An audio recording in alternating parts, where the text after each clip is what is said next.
Welcome to the house, the one they talking about. Word of mouth, the boxing playhouse, without a doubt. All the latest and greatest boxing news, that's what it's all about.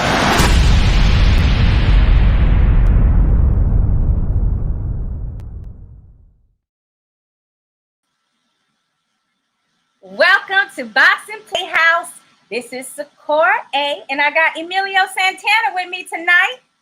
And this is After Dark series. And I hope you're ready because we got some amazing guests with us tonight. We're going to honor the legendary, amazing boxer, two-time middleweight world champion, Gerald McClellan. And we got his sister, who's also going to be joining us. And she's going to talk about her entrepreneurship as well as her boxing writing, which she's going to be featuring a new book soon, and some upcoming things that's going to be happening for her and her family as far as Gerald's treatments are concerned to possibly help with his brain injuries. And then we got more. Are you excited? Very excited. Yes, we got Ring 10, baby. Ring 10 is in the house with us tonight. We got the founder and president, Mr. Matt. He's going to be with us to talk about what his organization does as a nonprofit to help our boxers when they retire or they have injuries long term. So we need to find out how we can help. How can we be a part of this? And because we love boxing and we're huge boxing fans, you know we're going to have to cough up some money, right? I mean, you can't say that you're a boxing fan and that you love the sport so much, but then you're not helping when it comes time for us to give back to these boxers. Yeah. So open that wallet up, baby. I need his coins. I'm not gonna spend mine, y'all. Just But anyway, before we get to all that, I need you guys to hang in here with me because breaking news just came out a few hours ago that Paulie Malignaggi of Showtime is not going to be commentating this Saturday. I mean, how did this happen? Why, Paulie? Why? I love the guy. His commentating is just, from day one, he was amazing at it. What is going on? I mean, you tell these guys, you tell our Boxing Playhouse players, because I'm too upset about this situation here.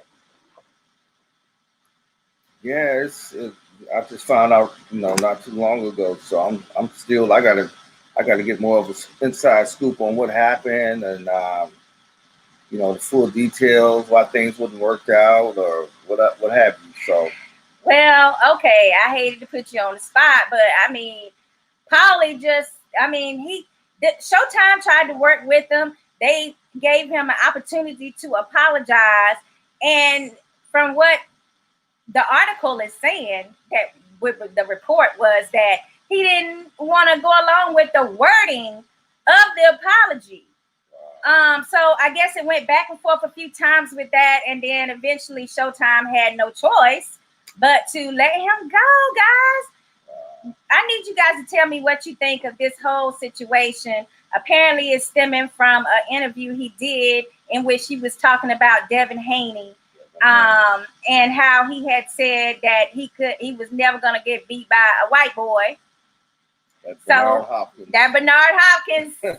I don't know why. Come back and bite your ass years later. Yes. So I don't know why he even said that, Haney.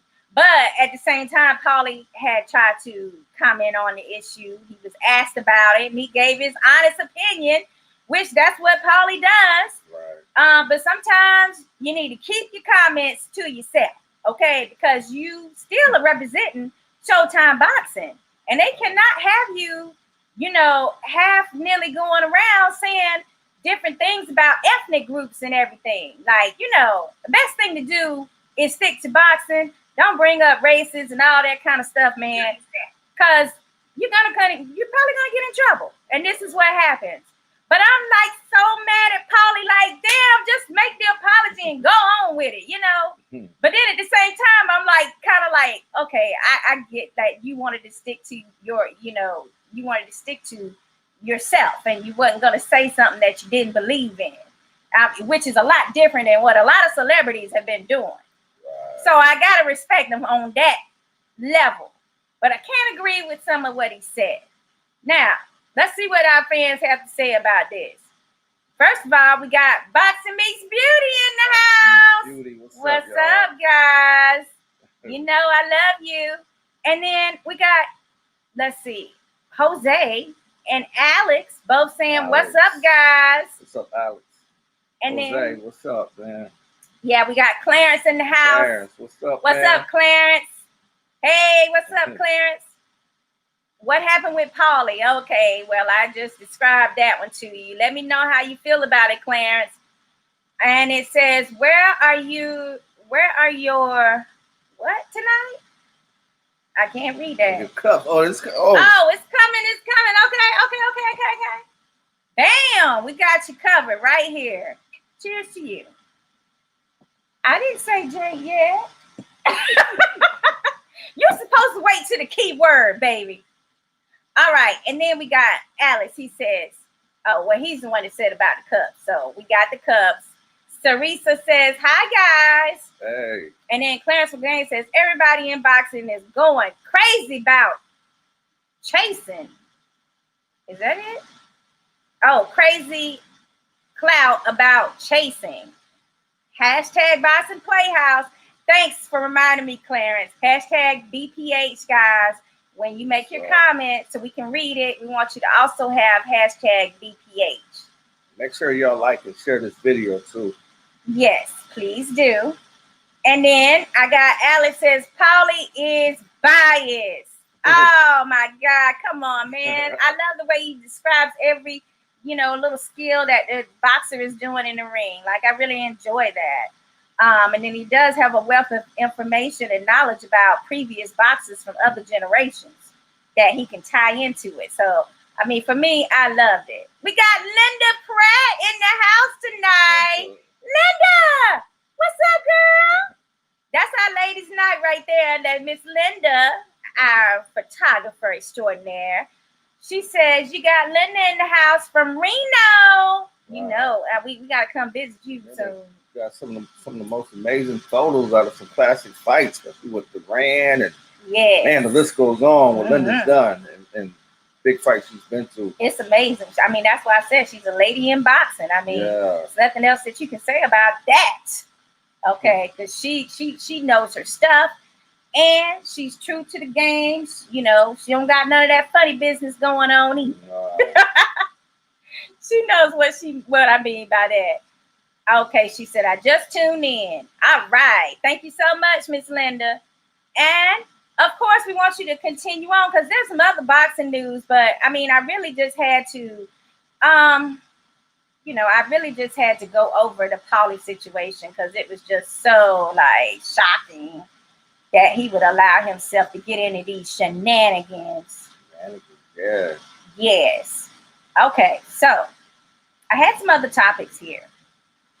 And I'm trying to get to them right quick. All right. So, Floyd Money Mayweather has came out with his own top 5 list. Oh, yeah.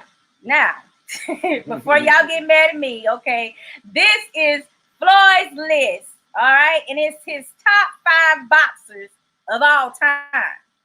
Now, he does number 1, Floyd Mayweather Jr. Of course. Well, I mean, who else could it be, right? It's his list. Right. 2 is Pernell Whitaker. Right. I mean, I'm okay with that. Defensive genius. 3 is Roberto Duran, of course. Definitely got to have Roberto. Hands of stone. Definitely got to have him in that list. Absolutely. And then 4, he has Larry Holmes. Larry Holmes. One of my favorite heavyweights. Larry Holmes. Yeah, would he be in there number 4?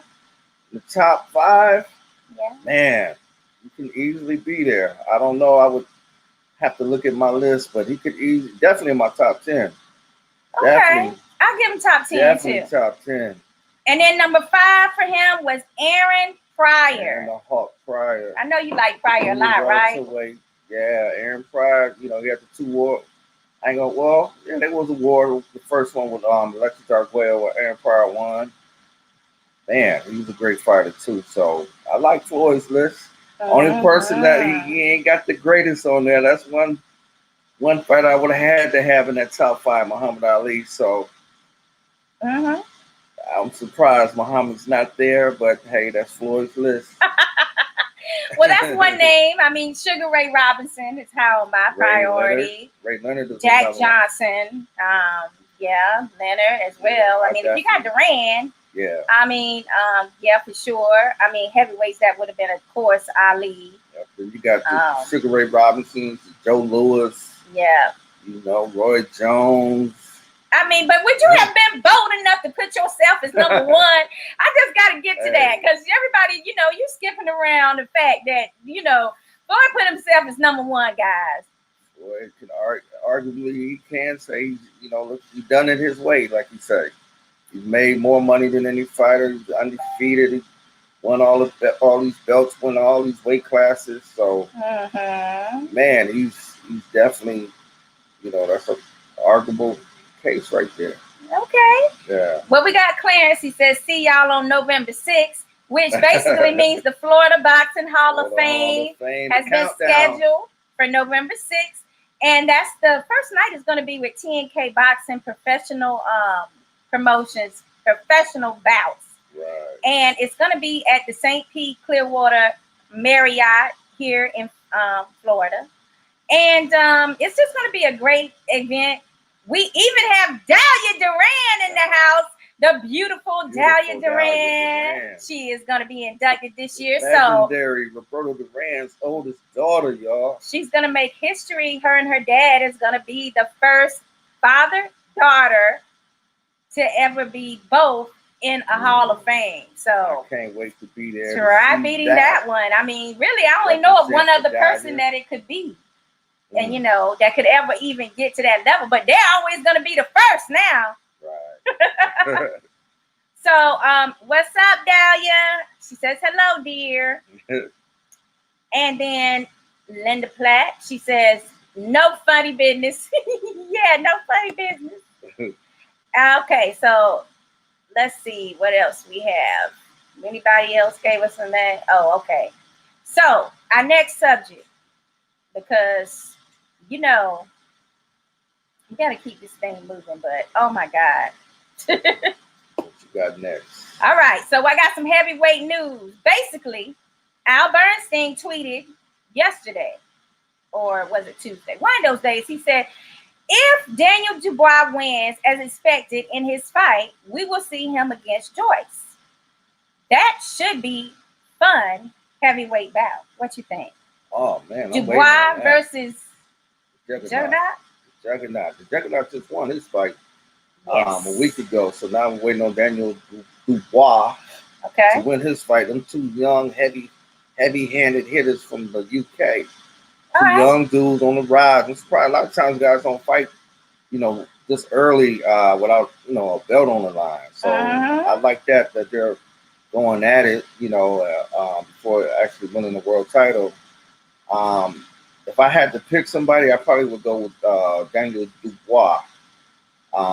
Juggernaut, to me, he's kind of slow and kind of mechanical. So I would go with Daniel Dubois if I had to make a choice. Okay. I mean, I like that fight. I don't care who wins it. I just need some action. And I want to start seeing some of these younger prospects from the heavyweight division start to emerge and become more popular too. Right. I mean, because we can only do so many matchups with the top three. Definitely. Right? So I'm okay with either one of them winning. My whole thing is I need to see a KO. And I not only need to see a KO, I need to see those young prospects in there still hungry and giving us the action that we love. All right. So the next topic is Mike Tyson, of course. Mike Tyson says that his family's reaction to his comeback at 54 is, my kids think I should sit my old ass down. But what do they know? They don't know how to fight. I'm very confident.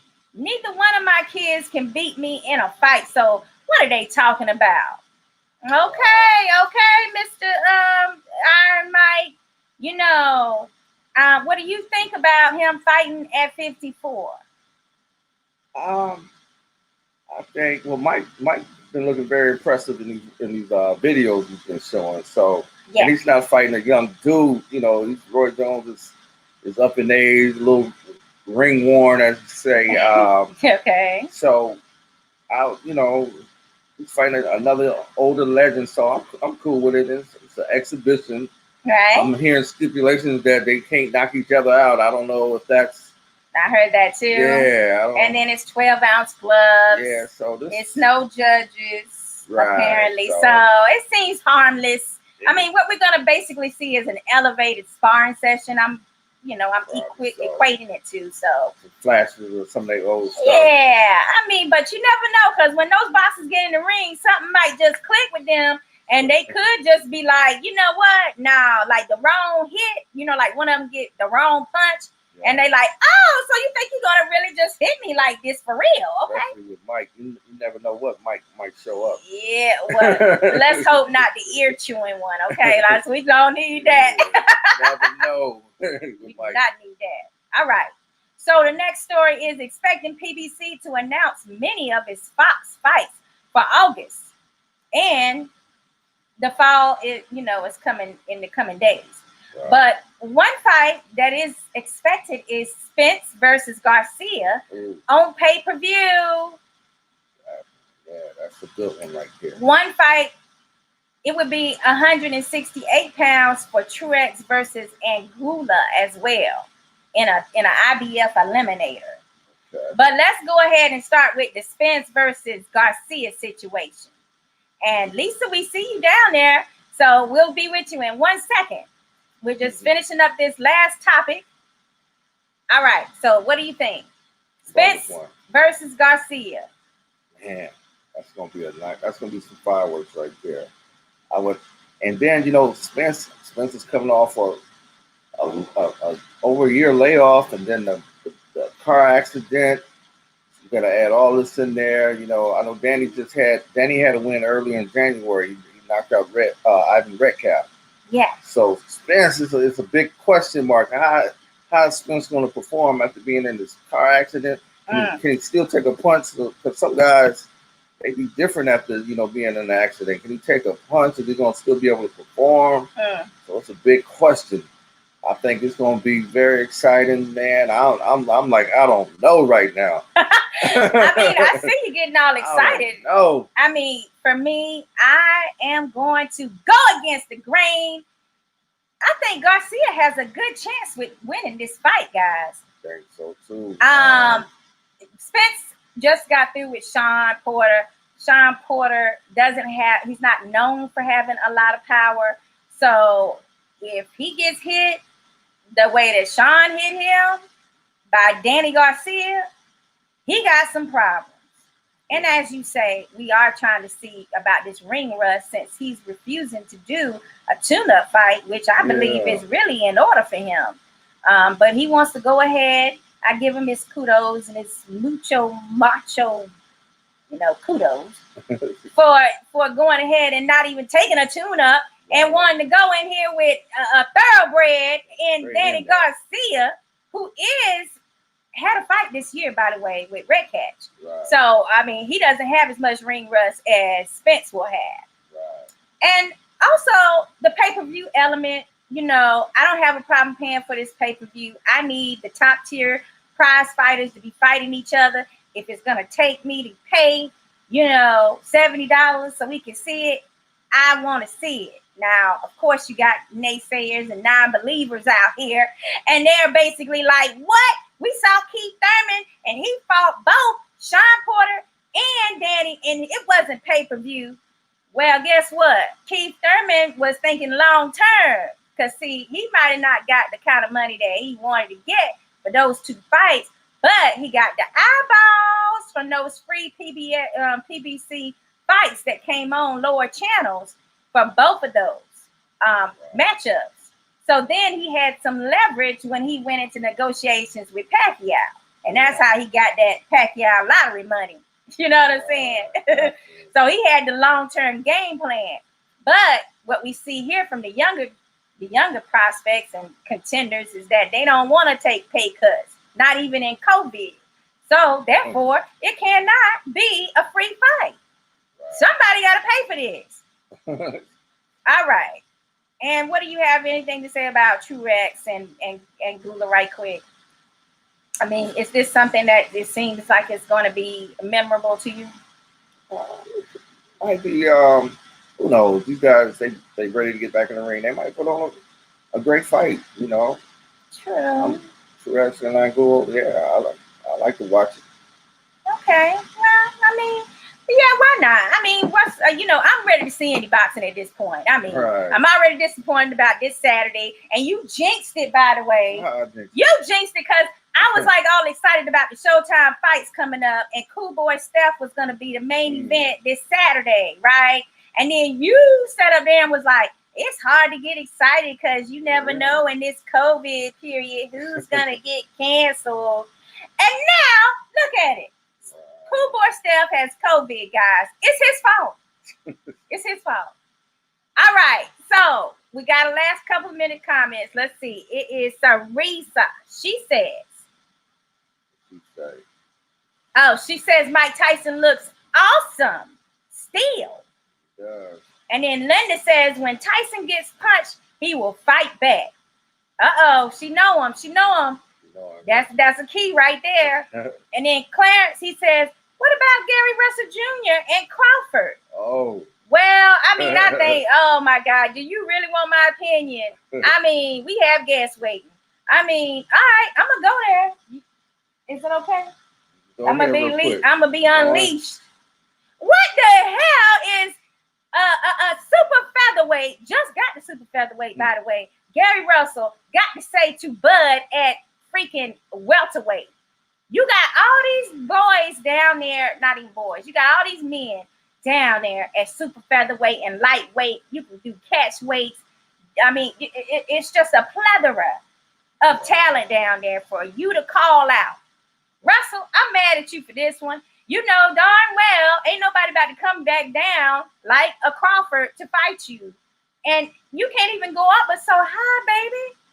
Plus, he's talking about something that happened when they were amateurs. I don't even know how this came back up. I don't know either, but I'm trying to tell you right now, I'm just like not even interested in any of that combo. Clarence, you know how to get me upset right quick, bringing up these types of subjects.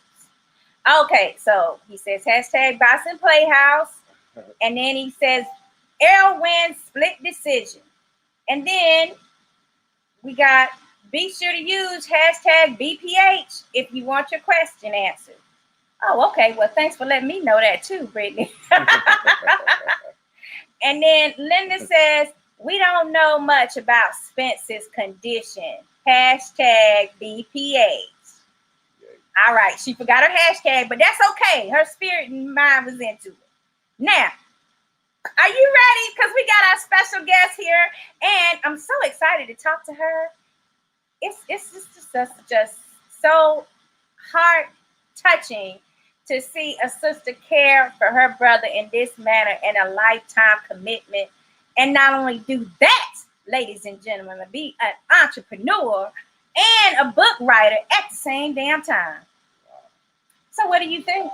I am so excited that Lisa McClellan and brother Gerald, I got some personal history. I go back. I went to high school with these two back in Milwaukee, Wisconsin, back in 1985. I went to school and I told a lot of people this story. I made a mistake, baby. And I bumped into Gerald in the lunchroom. You did? Gerald, the only dude I was ever scared of in high school. It was an altercation going on. I'm trying to get by. It was an altercation going on with some fellas, and so I'm trying to slide by, and I fucked around and bumped into Gerald. And Gerald turned around. Gerald turned around and looked at me and said, "Man, what you want to do?" I looked at the ground. I think I seen 2 ants. I saw 2 ants walking by, and I said nothing. Baby, you punked out.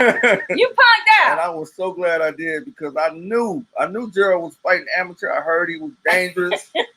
I went on years later to watch him knocking dudes out in 1 round, and I said, "Baby, I'm glad I punked out. I ain't ashamed to say it." But these people here, Gerald and the sister on the show, and I'm so happy to have them here. Yes, and I'm so thankful that you took that punk move and was like, nah, I don't want nothing. Because we wouldn't be sitting here today, probably. Oh, we sure wouldn't. I heard he had a mean streak back in the day, so I'm glad that didn't pop off. Dangerous dude, man. Even in high school, he was a dangerous dude. Wow, that's amazing. Okay, so without further ado, let's bring the amazing, beautiful Miss Lisa McClellan on. And how you doing tonight, lady? Lisa. I'm good. You look pretty. Yes. How are you guys? We're doing excellent. Great. Okay, so the first thing we were going to ask you about was Gerald mean when he was in high school? Was he going to beat Emelio up? Gerald was mean as a kid. So, yes. Wow, yes. As a kid, yeah. As a kid, even. Yeah, he was very mean. Now, I've heard some things about you, too, that you could have probably been a fighter if you wanted to, because you did some sparring with your brother. And there was an incident with you where somebody was trying to take your jacket. Oh, when we first moved to Milwaukee, we had to ride, we had to ride the city bus to school. And that morning, Gerald had all these team jackets, and I wanted to wear, it was a light blue one. I think it was a North Carolina. And I asked him that morning if I could wear it, and he said no. So he caught the bus before I did, so I went back and I got the jacket. And when I got, I don't know if you're familiar with Milwaukee, but 27th Street was like a dangerous route. Oh, so man. With his North Carolina jacket on, went to the back. That's my state. Didn't know anything about the back of the bus in Milwaukee, Wisconsin. Got in the back of the bus, and the next couple bus stops, a bunch of girls got on, and they wanted Gerald's jacket. Ooh. And I had to fight all those girls to keep that jacket. Wow. But I took his jacket back home.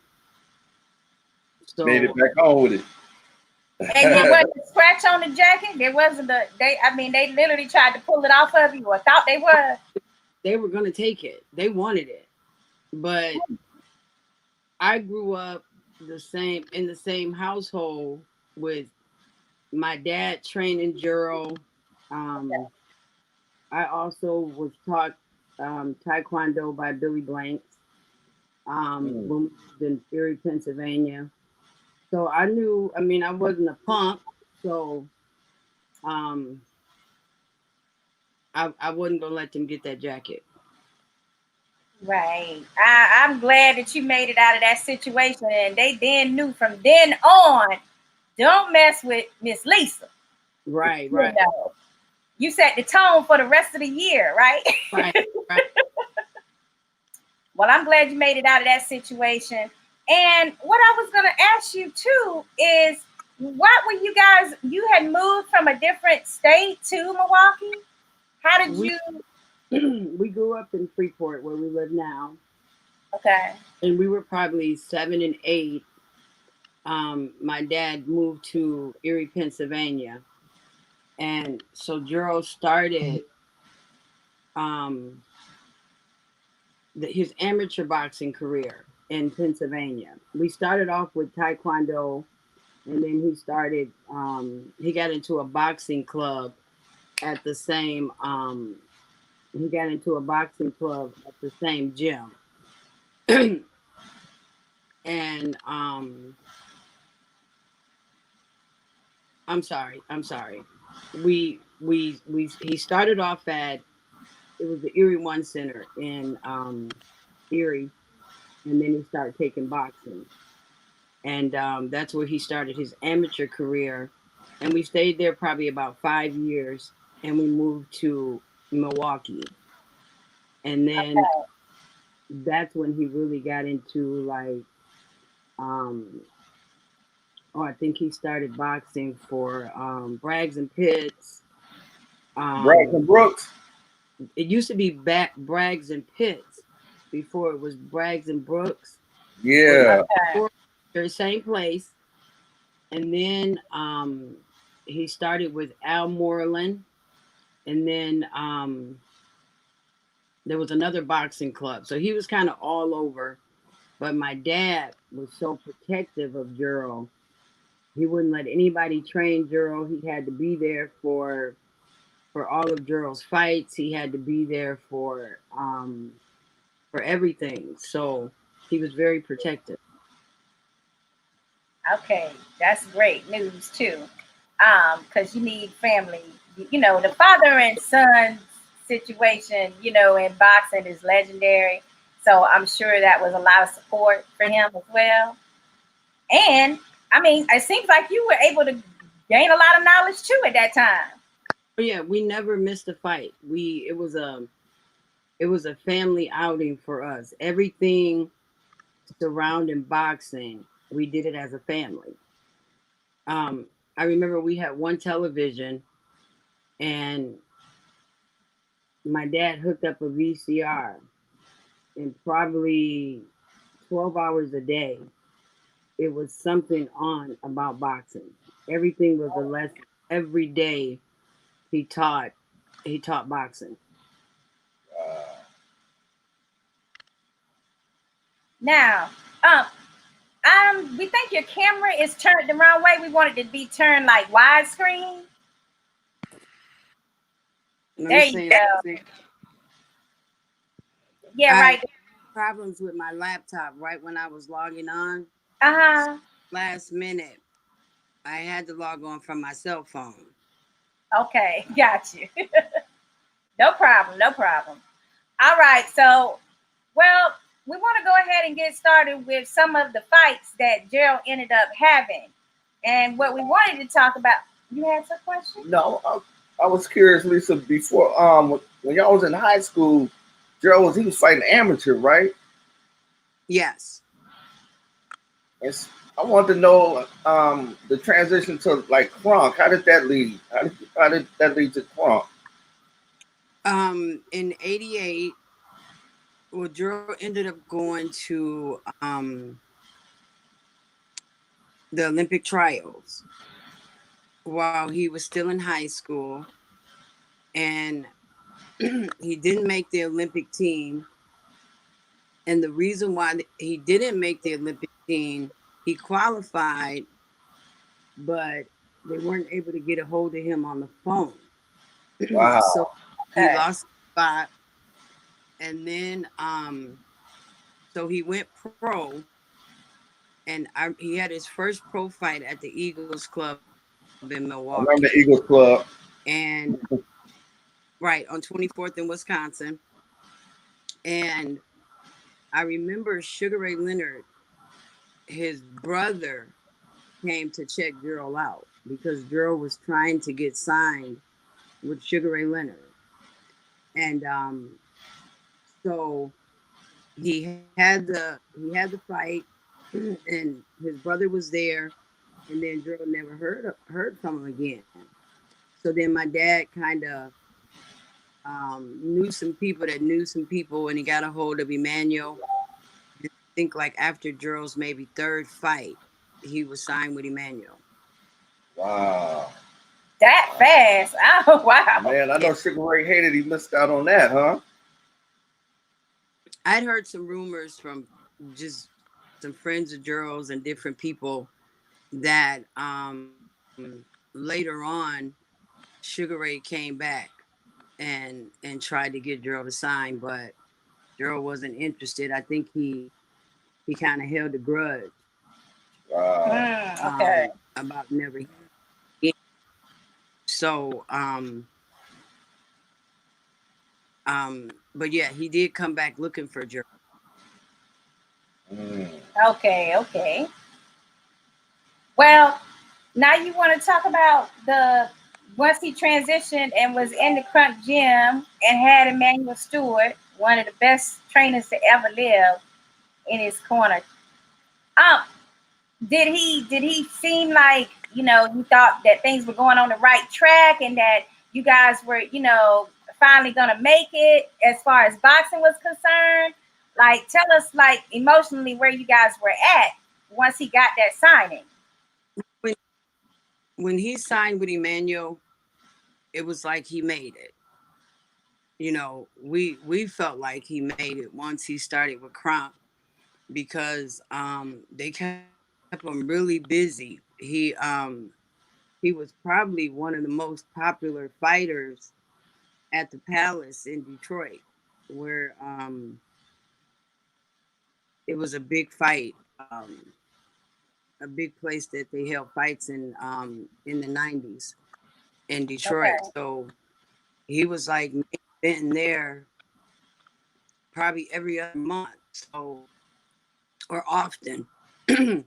So we were seeing him on TV fight, and we were watching the fight. So he was in a really good place, and then he had a really good relationship with Emmanuel. And you said, tell the people who Gerald's favorite fighter is, Lisa. Tommy Hearns all day long. Tommy Hearns. That's like my favorite fighter too. I tell people all the time.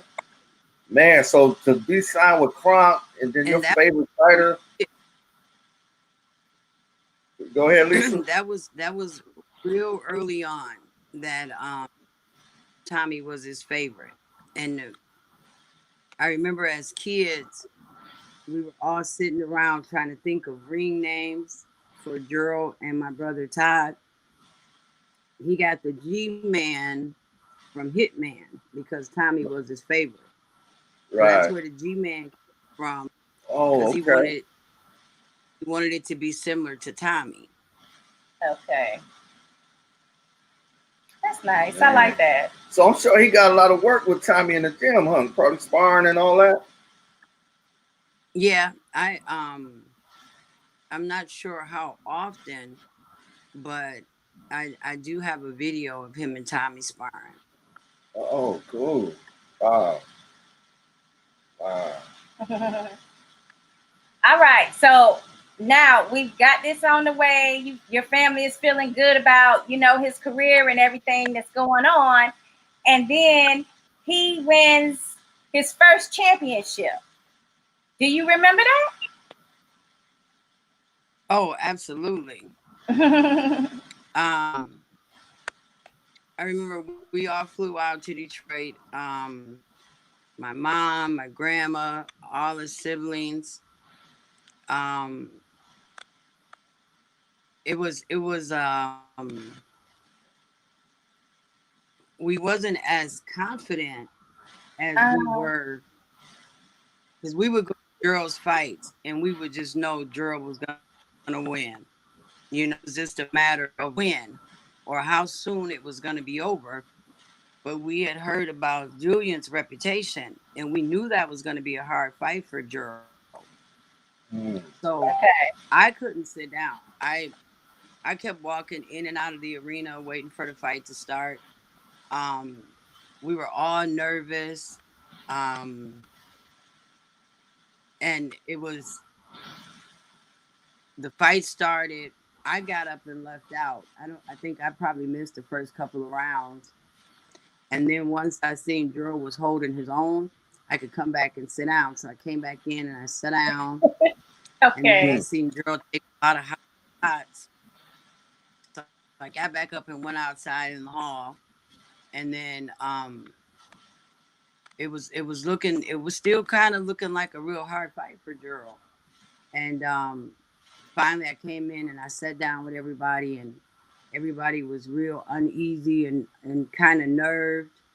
And I remember he hit Gerald below the belt and Gerald went down. And just the look in Gerald's face when he got up said everything. I knew at that moment I knew it was going to be over. Okay, and this would be John Mugabe? No, that was Julian Jackson. That was Julian Jackson? No. Right. That was his first title was Mugabe over in England, and we didn't go to that one. I think my Okay. dad went and came, but we didn't go to England. That was the first So one. you're right. Okay. That was the first ship. Yeah, that's the WBO. Yeah, the WBO. WBO. And WB. that happened in 1991. I want to know if you remember how much your Correct. brother got paid for that fight. I don't remember. I don't remember. That fight only lasted what, one round, Lisa? I guarantee you. Yes, but I guarantee you, Joe remembers. You think he's gonna remember? Okay. I'll ask him. Okay, great. Definitely, he will. He will. Yeah, because I think it's important for us to know like how much money he was, garnering at that point with the first world title and the second one as well, which was a WBC. That's that green belt, baby. That's that money belt. So I want to know. I'm thinking about how much coins he was able to get, over his career, because I know it was a different time period in the early 90s too, as far as what these boxers are getting paid now versus what they were getting paid then.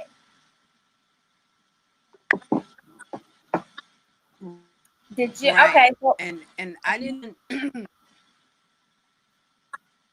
I never really cared about that part of it in boxing, so I really didn't know a lot about like he was getting paid and that. I knew he was getting paid because he was buying fancy cars and okay. a lot of things changed.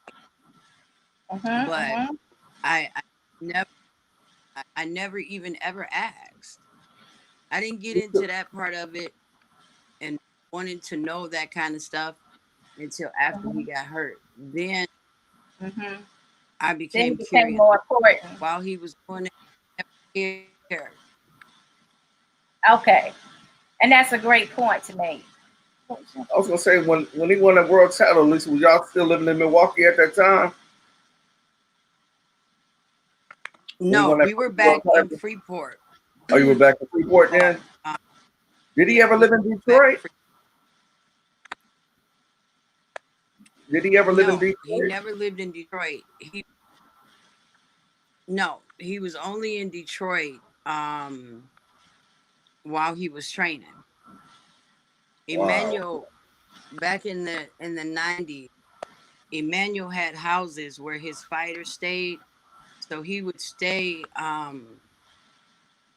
maybe like 12 weeks, 8 weeks. He would go and stay training camp. Training for a fight. Yeah. Okay. So we got some comments. People are loving some Lisa up here. And so we got Linda Platt. She says Lisa has done so much for G-Man. Yeah. And then we got Renee says, hey, Boxing Playhouse. Hey. Then Linda says the boxing community loves Lisa and G-Man. Hashtag BPH. And then Sarisa says, hi, Lisa from UK. You're one tough lady. Respect. Then Linda says, an angel on earth. And go ahead. I'm sorry. Linda is a great lady. Yes, she is. Linda is an awesome lady. and she's the kind of lady that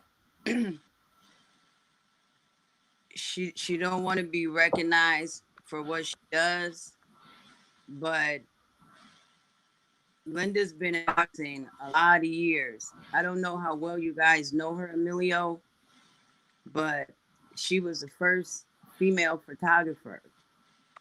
Yes. Right. And she's been one of the, hear me when I tell you this, she's been one of the biggest supporters for Ring 10 and helping these fighters that need help. She's an awesome lady. Absolutely. We weren't able to have her on the show when Miss Dahlia Duran, she connected us with her for her father's special that we did in last month, I believe it was June 6th, I think it was. But we were very impressed with Miss Linda, and she had a lot of great knowledge. And yeah, we're hoping we can get her back on one of our Lady Nights editions too. But she is really entertaining. Awesome lady. Yes. Let's see who I else we forgot got. to tell people before Gerald turned pro in the amateur. It's a shame he didn't make that team because I know he has 2 wins over Roy Jones, right? In the amateurs? Correct. As amateurs, yes. Right. Wow. Yeah, that's a missed fight for sure. And that was the super fight at middleweight that people wanted to see. Before Gerald's accident, that fight was brewing. Him and Roy in the pros. I think they both were world champions at the same time.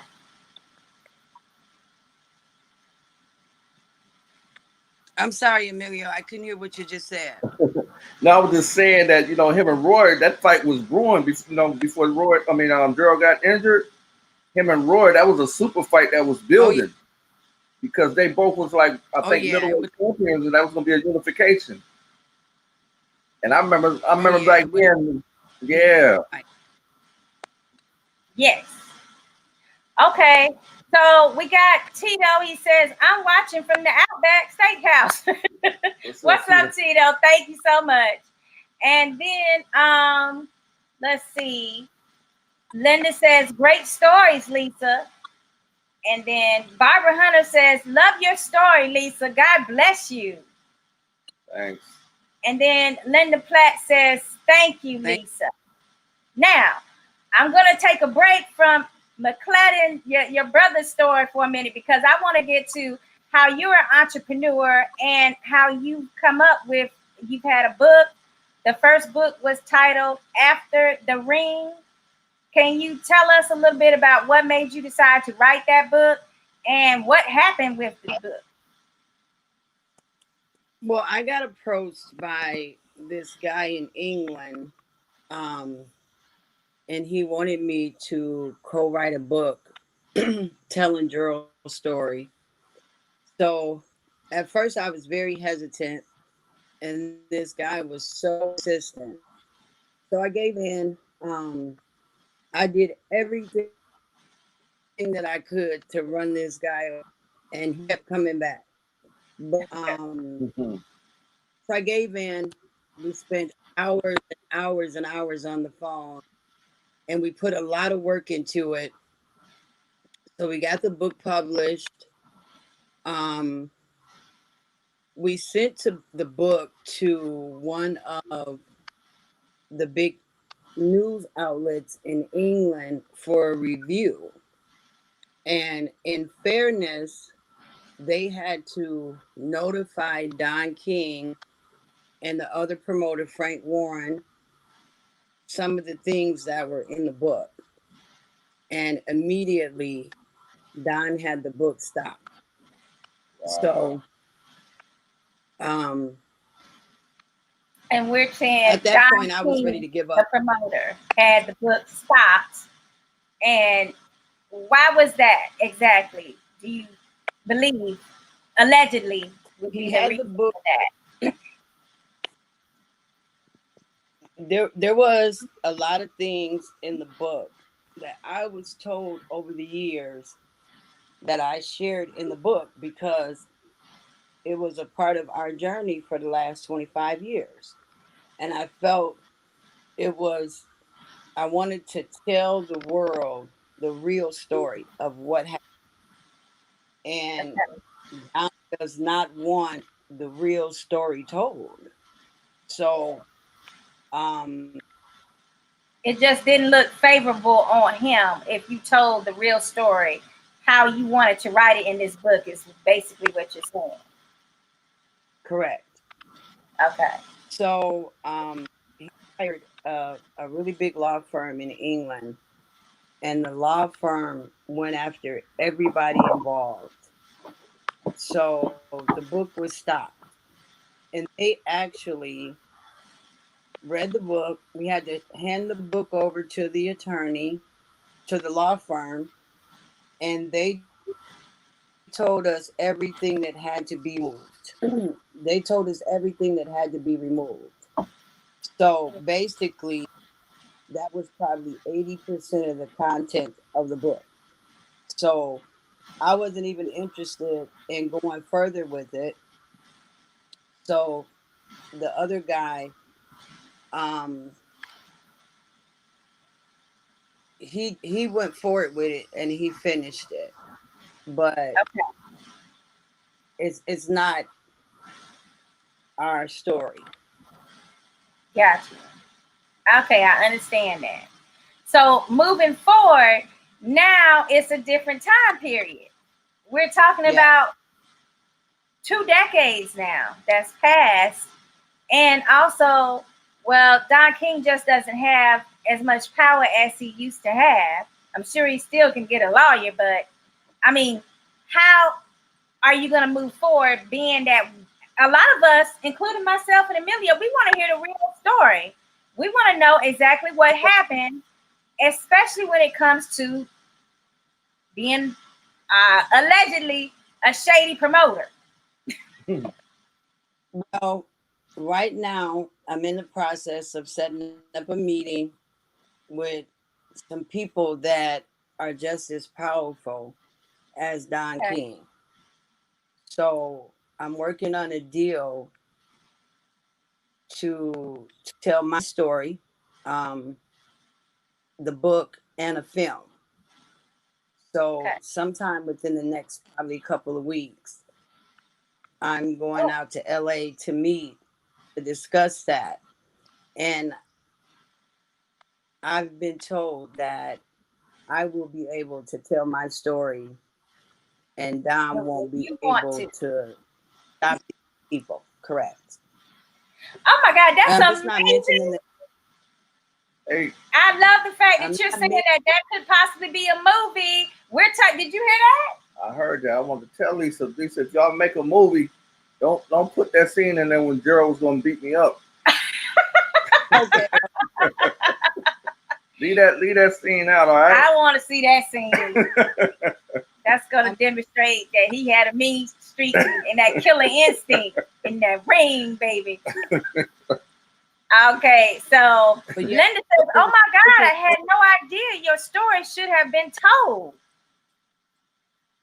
That's an it's amazing story. like I said, I spent a lot of time with this guy, and I told things that I never shared with anyone else, Right. and I just wanted the truth to be told. And Don King has more power than a lot of people realize, because when we did the documentary with ITV, Mm-hmm. that was the documentary was supposed to be a film for the cinema, and he stopped that as well. So he does still have a lot of power.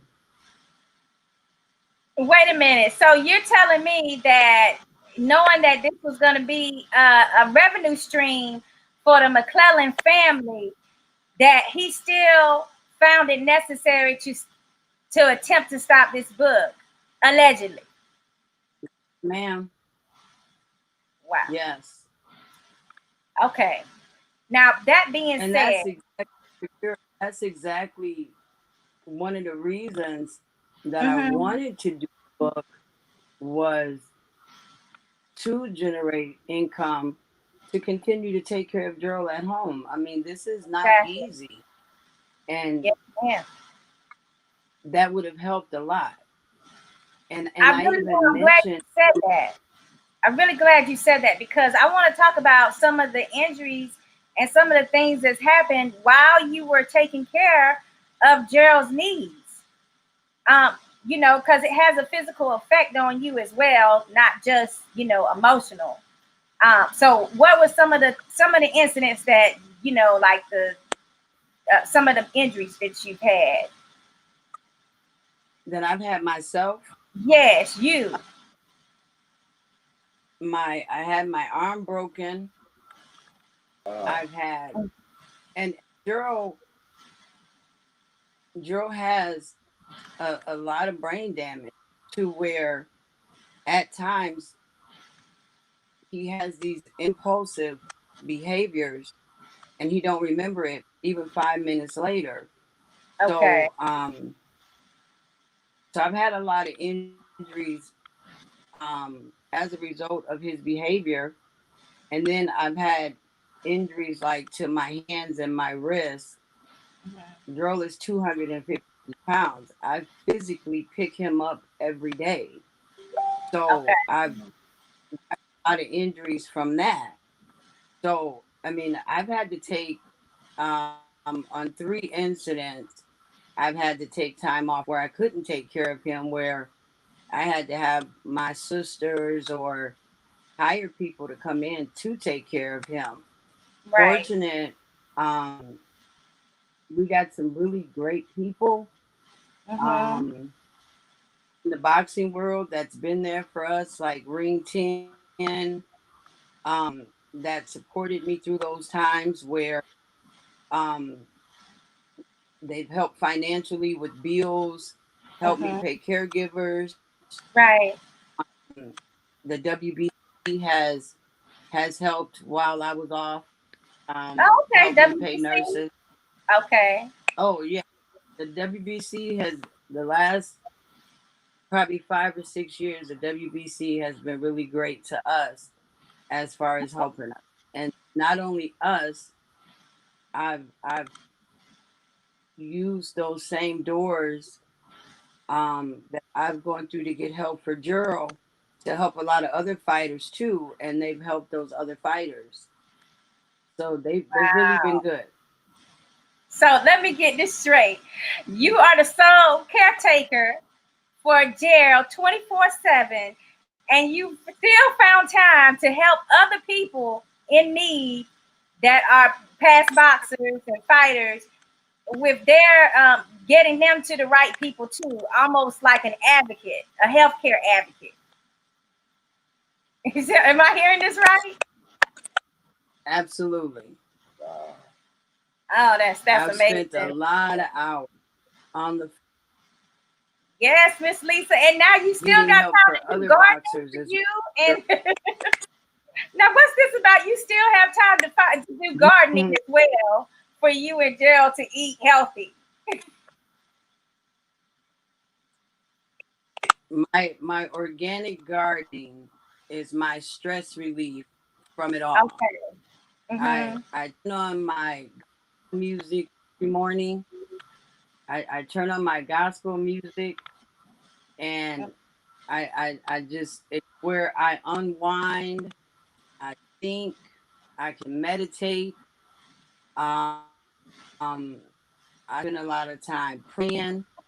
Just whatever I can do. Like I take that time for me, and it's been real successful too. Yeah, that is great. I mean, I'm glad that you're able to use it as like your solitary moment and your happy place. That's a stress reliever for you. It I is mean, what definitely you got growing out there, girl? What you got? You got some collards in that everything, garden? everything. right. Uh-oh. Cucumbers. Oh, she's pretty Organic good. cucumbers, tomatoes, organic cabbage. We totally eating healthy. So Nice. anything that I buy from produce, anything that I buy from the produce department, I have in my garden. Okay. Hey, Lisa, what do Gerald enjoy the most right now? I mean, what really makes him happy?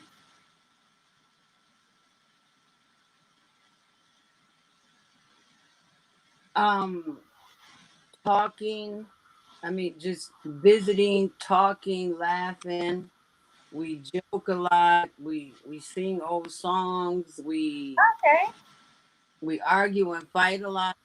Um, sibling which sibling we argued and rivalry. fought a lot. What So I was yeah, gonna still ask you have it. now is getting back But to his Oh, go ahead. What were you gonna No, say? I was saying we fought a lot before. We still fight a Oh, you lot fought a now. lot before he was sick. Wow. Oh wow, that's funny. Okay, so here we go with the tough part of the subject where we're going to talk about Gerald getting injured in this Nigel Ben versus Gerald fight over in the UK. Tell me, did he think that he was going to win this fight? Did he think it was going to Nigel was going to be a tough fight for him? Or did he feel like he had enough to beat this guy? What was the conversation before that particular fight?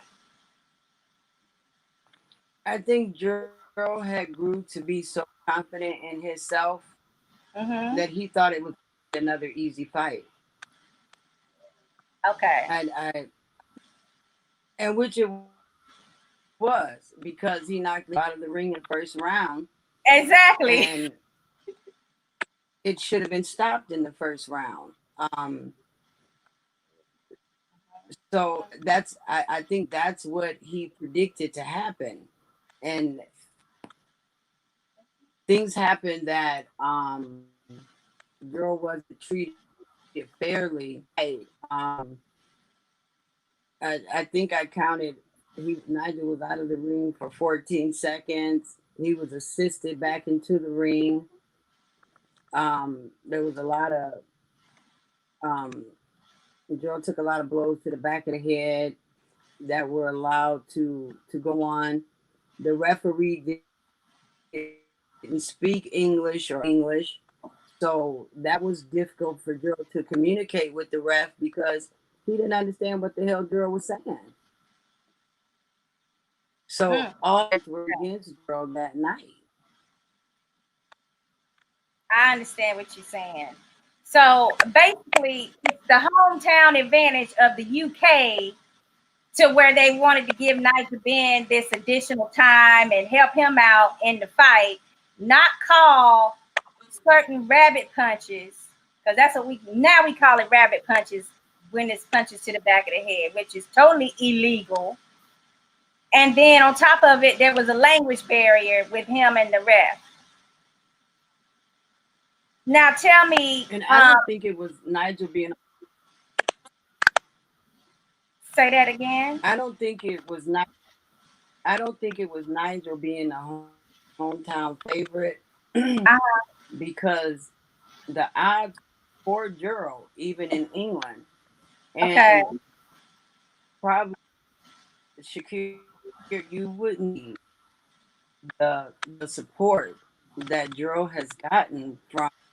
I mean, even 25 years later, Okay. um, English people are loyal. Yes. I talk to people that I met 25 years ago when Gerald first got hurt that still we still email, and they donate money to help with his care 25 years later. So I don't think it was a hometown advantage situation. I think it was the politics of boxing, um, which was what was against Joe that night. This was Don King promoting Nigel Ben. He promoted Nigel and Gerald. Okay. Okay. So he made money by being both of their promoters that particular night. He walked in the ring with Gerald. He walked in the ring with Gerald, and he walked out the ring with Nigel. Damn. He's known for doing that. Yeah, he was known for doing that. Walking in and leaving with the other fighter. Now this is the important part. Once you guys were watching from home and you saw the fight and live, is that how that No, it happened? was Closed circuit, I mean. when the fight actually aired here. We had already knew Gerald was hurt, and Okay. so it was a 6-hour tape delay. So right away after the fight, they called and said that Gerald went down on a knee and he went to the hospital for observation. And we were, I mean, that was a big blow to us, just that he had lost.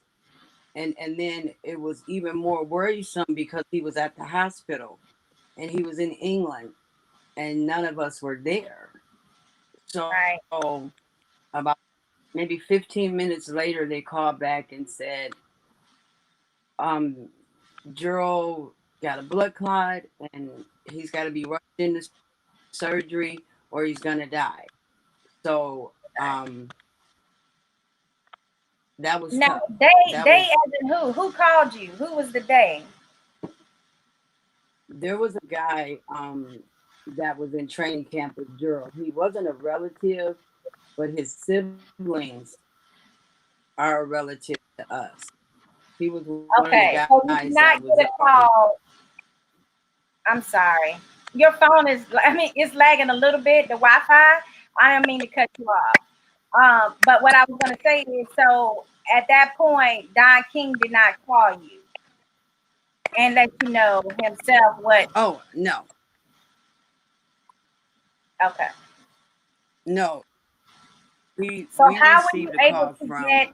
one. Go ahead. I'm sorry. Say that again. No, we I was received a saying, call from how were one you of the able guys. to? How were you able to get the most update information? Were you able to at least contact the hospital directly after you knew where he was at and everything? Oh, I called the hospital so much, Shakira, Uh-huh. that the first month I had a $10,000 phone bill that Mm. I had no idea how I was going to pay. And there's a guy that was around in boxing in the 90s named Tony Page. He Okay. paid the bill for it. But I called the hospital probably about 5 times a day for an update. And then 3 days later, um, our state representative got us emergency passports. So Okay. um, family members were able to go over. All right. Okay. So I'm not gonna have you tell your whole story because guess what, guys? You all need to buy Mrs. Lisa's book as soon as it hits the counter or the digital book store, however it needs to happen, because that is enough, Miss Lisa. We're not gonna have you tell everything. You know, they gotta buy this book so we can get Gerald and you some more income coming in. So I don't want you to tell any more of that story, but it is What, definitely at the edge of our seat wanting to know more information about what happened next. what it's going to be is the closest thing to the truth, as far as I know it, is what's going to be Mhm. told. Yes, ma'am. That's the way. That's the only way. That's the only way. And please let us know as soon as you get information on your book so that we can also let our fans know how to get the book and everything that's going to happen if the movie deal is going to go through and all of that. We wish you nothing but success because you truly earned it. You're an incredible human being. And I don't know if people tell you enough that it's a huge sacrifice and you deserve whatever God is able to bless you and Gerald with. And I wanted to make sure that you knew that. Thank you. You have enough questions? Oh Thank man, you I so just want much. I I got nothing but love for Lisa. The the whole story of how she's helped girl. I mean, that's a big responsibility right there. She's been there from day one, still there, Yes. and man, that's a wonderful thing. And her story alone is just amazing to me. you know. Yes, absolutely. I think you have your own movie separate from Gerald's that you could do as a remix, as a repeat. Yeah. So many sacrifices and just her own personal life that she just, you know, dedicated to taking care of her brother. Mm-hmm. Her, you know, looking out and for helping all his, other people too other on top of it. Plus, she had her own family. Definitely. Let's not forget, she was raising her own family. Right. I mean, that's a lot. And we got Antonio Cruz. He says Gerald was a beast, and that fight with Ben should have been stopped in the first round. Gerald had him, and that's exactly what you were saying, Miss Lisa. Yep, you had him. And to add to what saying, I'd gladly do it again. I wouldn't change any. Well, I would change a lot of things, but I'd do it again in a heartbeat if I had.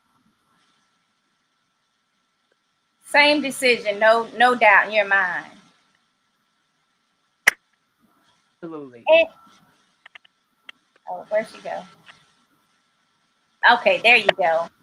Oh, now we want to get on to happier occasions because we understand that Mr. Gerald may be able to have, or is going to be able to have, some new therapy treatments that could help with his rehabilitation, or the next step as far as gaining some of the skill level, or well, you have to just fill me in on how it's going to improve his health. Shakira, I'm trying to switch over. I got my computer up and running now. Okay. So I'm trying to switch over. Well, you know what? This would be a great time for us to introduce Mr. Matt, who's with the Ring 10 organization. While you get that set up, he can tell us a little bit about his organization and some of the great things that he's been doing for boxers. And then we'll just let us know when you're ready. So let's go ahead and get the founder and president of this amazing organization up here on this screen with us, Mr. Matt. How are you doing tonight? I'm good. How do you pronounce your last name? Farrago? Farrago. I'm doing amazing tonight, especially after hearing all the great things that Ring 10 has been doing for the McClellan family. And it is so important that people in the boxing community who haven't necessarily heard about your organization learn more about it. So can you fill us in a little bit on what the goals were, how you started it, and everything? I was with another organization that went in the wrong direction. They went into self-centered. So I said, let me form my own organization. I'll control it. Now, I was a fighter for 13 years, so I come from a background of boxing. I can identify with them. I'm not a businessman that can point the finger and say, I watch it on TV. So I formed this organization, Ring 10 of New York, and we raise money. 100% of every single dime that we make, every single dime of profit that we make goes to helping a fighter. So we've been helping. I don't know if you remember the fighter Wilfred Benitez, youngest champion in the world ever. I think to this day, he's the youngest fighter that's ever been champion. He was 17. 17 years old, correct. Have you seen him lately? I know he's in the hospital. Is he in a home somewhere in Puerto Rico, right? His sister, he's in a bed. He's permanently in a bed. He's in a vegetative state. He's gone. He's gone. Mentally, physically, what's left is not Wilfred Benitez. But people don't remember that. They don't understand that. And they don't know that after the limelight left him, he still continued to fight anything that he could take for the money. Right. And he was used, abused, and then thrown in the garbage when there was nothing left to him. We've been helping him out for nine years now, because that's how long we are. He was the first one that our organization said we're going to help him. And what we do is we don't send him a gift card and say you should be good for 20 years. we help them every single month, as in Gerald, every single month. So they become in the family, and our payroll becomes bigger and bigger and bigger, because we don't just hand out a check and say, well, you're done. You should be good to go. Here's $20. You're good to go. We're a long-term investment in these fighters. Okay. So what made you in your heart decide, you know what, this is a cause that I want to take on? Because we all hear the McClellan story, sometimes the Benavidez story. Richard Colon now is our most recent. And there's also families that have actually lost their boxer family member to CTE damage. I mean, like, what was it that made you want to go that extra mile and create this organization, Ring 10? When I was a fighter, I fought in Madison Square Garden, and these couple old ex-boxers sat down with me after one of my pro fights. After I won, I sat down in the audience, and they joined me, and they said they want me to join this organization. I did. For 20 years, I was with all these old-time fighters, and it was family. Unfortunately, as they got older, they started passing away and were no longer available to be part of the organization. And the new people that came in took it in a wrong direction. It was all about me, not about the fighters. I said, that's enough. I broke away and I said, listen, I got my 501c3 within a month. I had a great accountant. I said, I am now Ring 10. And everything I was taught to do, I will do and do better and grow this organization to the most productive organization on the planet. And that's what Ring 10 is. I'm proud to say that we are, but I'm sad to say that we are, because why doesn't the sport take care of their own? Why does the sport say, you don't fight, you're of no use, there's the door? Really? Football has a retirement plan, union, benefits. They'll take care of their players after they're done. Baseball, same thing. Basketball, same thing. Golf, same thing. Boxing, nothing? You mean you don't fight, you don't eat. You're done. Leave. And unfortunately, I'm the closest thing they have to a union, and for help, I get calls from all over the country, sometimes from all over the world, that this guy needs help. Whatever it is. Now, I've been talking to some other people in the industry, and they don't know necessarily about Ring 10. So we definitely want you to, tell people about how they can contact you, and what are our options to be able to, donate and participate. Tell us a little bit about that. Like, how can we engage boxing? First of all, if you search Ring 10, 10, it'll come up. Maybe a couple down, but you'll see boxing organization. Our website is Ring 10 NY for New York, ring10ny.org. Okay. So if you go Ring 10 or ring10.org, either way, I think we own them both. And then you could donate. We are a 501c3, so 100% of what you donate gets deducted. It's deductible. We're a legitimate organization. And with my word to all the fighters of the past, not a single dime will ever be misplaced. Will not go to a fighter. Okay. So, just so we hear that correctly, if me and Emelio, we want to get involved, we want to contribute. We ain't big bucking it yet, but we do want to, contribute. We can be members of Ring 10?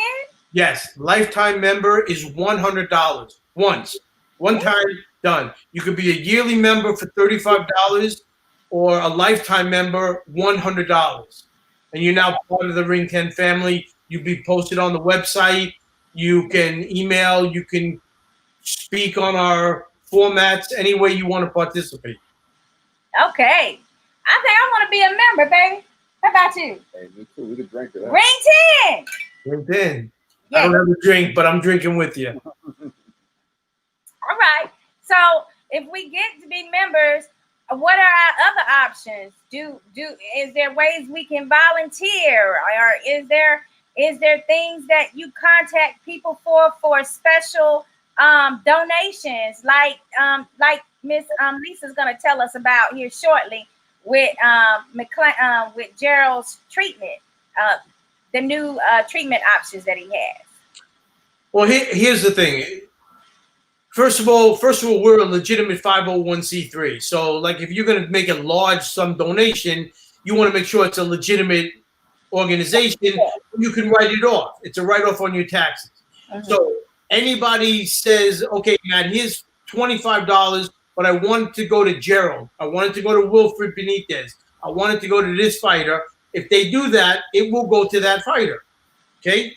If they say, no, Matt, here's $100, I'm joining, I'm a lifetime member, well, that $100 will be spread amongst all the fighters, whatever fighter needs help.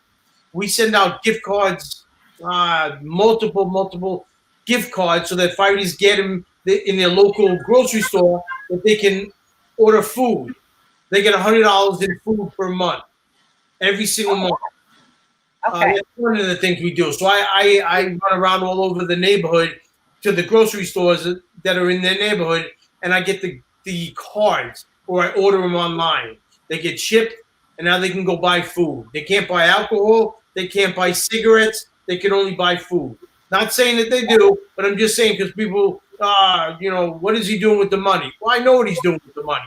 Right. Okay. So no excuse. Yeah, no. Some guys are buying yodels, and I can't. Somebody you can buy whatever you want. You just can't buy alcohol. You can't buy cigarettes. We got Linda here, and Linda says Matt is amazing. He worked so hard to assist former boxers. I am a lifetime member. Hashtag Boxing Playhouse. Thank you, Miss Linda. We appreciate that so much. And we're going to have you on a ladies' night to see what's motivating you too. But I really feel like, Matt, that you are on to something that is so worthy, and that more of our boxing fans really need to know about this organization and how in depth you go to help. Because right now you're shocking me when you're telling me basically that some of these boxers, these ex-boxers and stuff, they actually need like food money. Most of them. We're talking about the basic survival. Yes. You only get paid when you fight. Now think about this, right?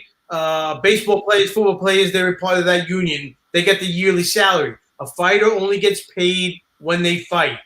And like I said, there is no union. So once you don't produce, you're of no use, and they get rid of you. And what does a football player? Right now, there was a movie with Will Smith. It was called Concussion. You remember it well. Yes. What was the disease that the football players are suffering from? CTE. That's correct. Good one. So boxing doesn't have that. We don't suffer from CTE. We're punch drunk. Is that correct? Right. Yeah, that's what they call it. Yeah. Not the same injury, right? Because they have helmets and they crash each other in the head, but we have a sparring gear in practice, and then we fight and punch each other's brains out, but it's not the same disease. Is that right? Do I understand that right?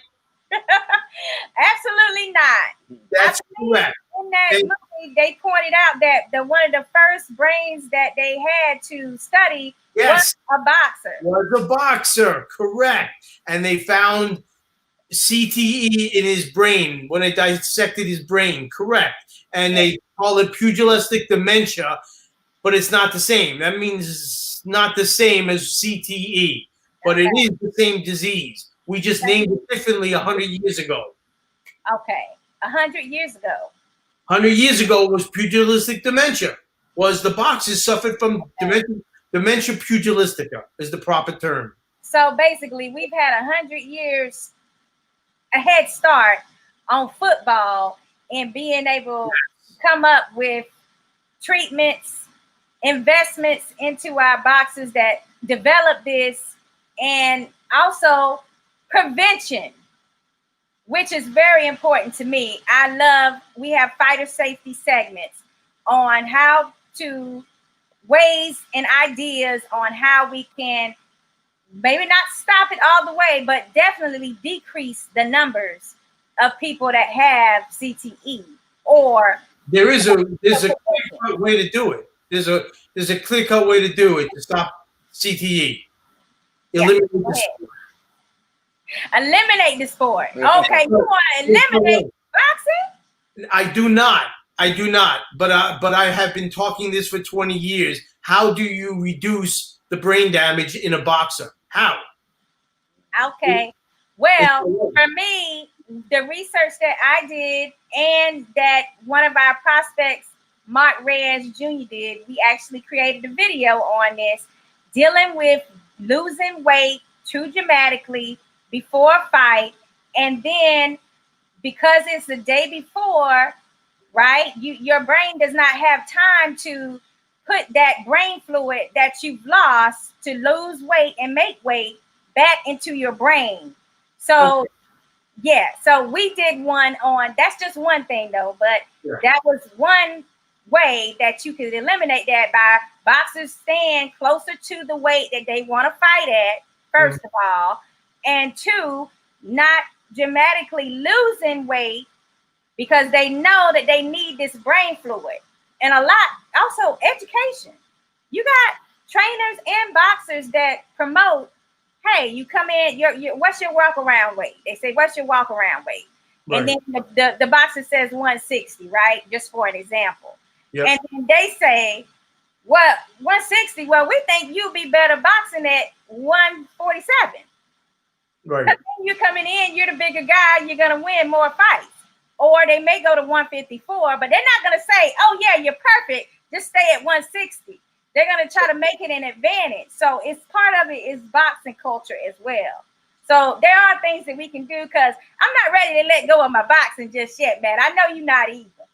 I'm not either, but I am trying to make it safer. And definitely. when the goal is to hit the other person and to disarm them, to physically hurt them, even in sparring. People think, oh, they're practicing. They're practicing, right? Mm-hmm. No, they're fighting. That's 100% fight. I know they got headgear, which does absolutely nothing to protect the brain.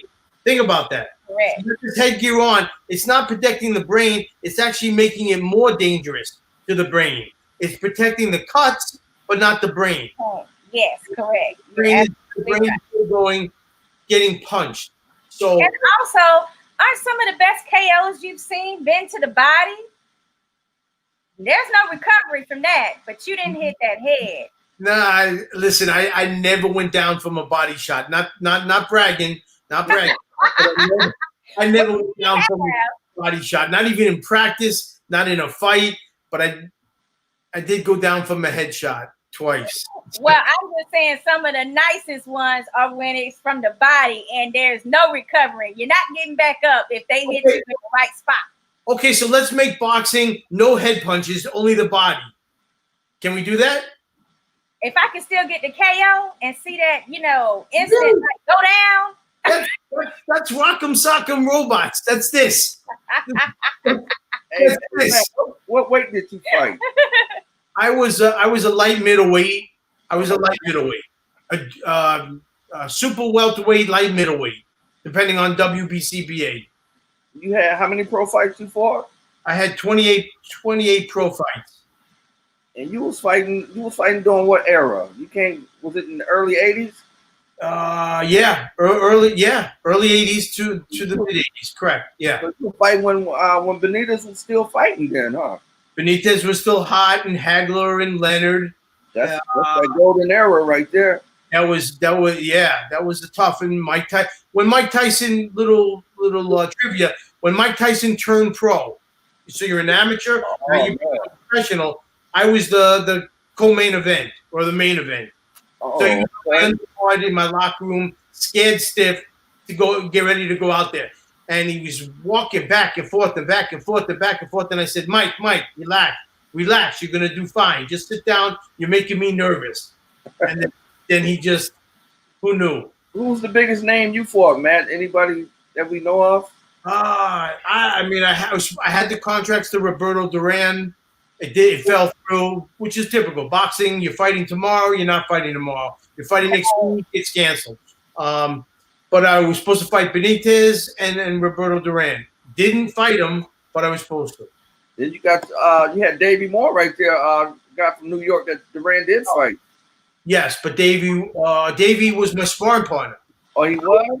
I was training with Davey when as I'm getting ready to go on the train to go to New York City to go to the gym, I read in the newspaper, or I read in the newspaper, Davey Moore, boxer, dies trying to stop his car from rolling backwards. And I'm like, why does that name sound familiar?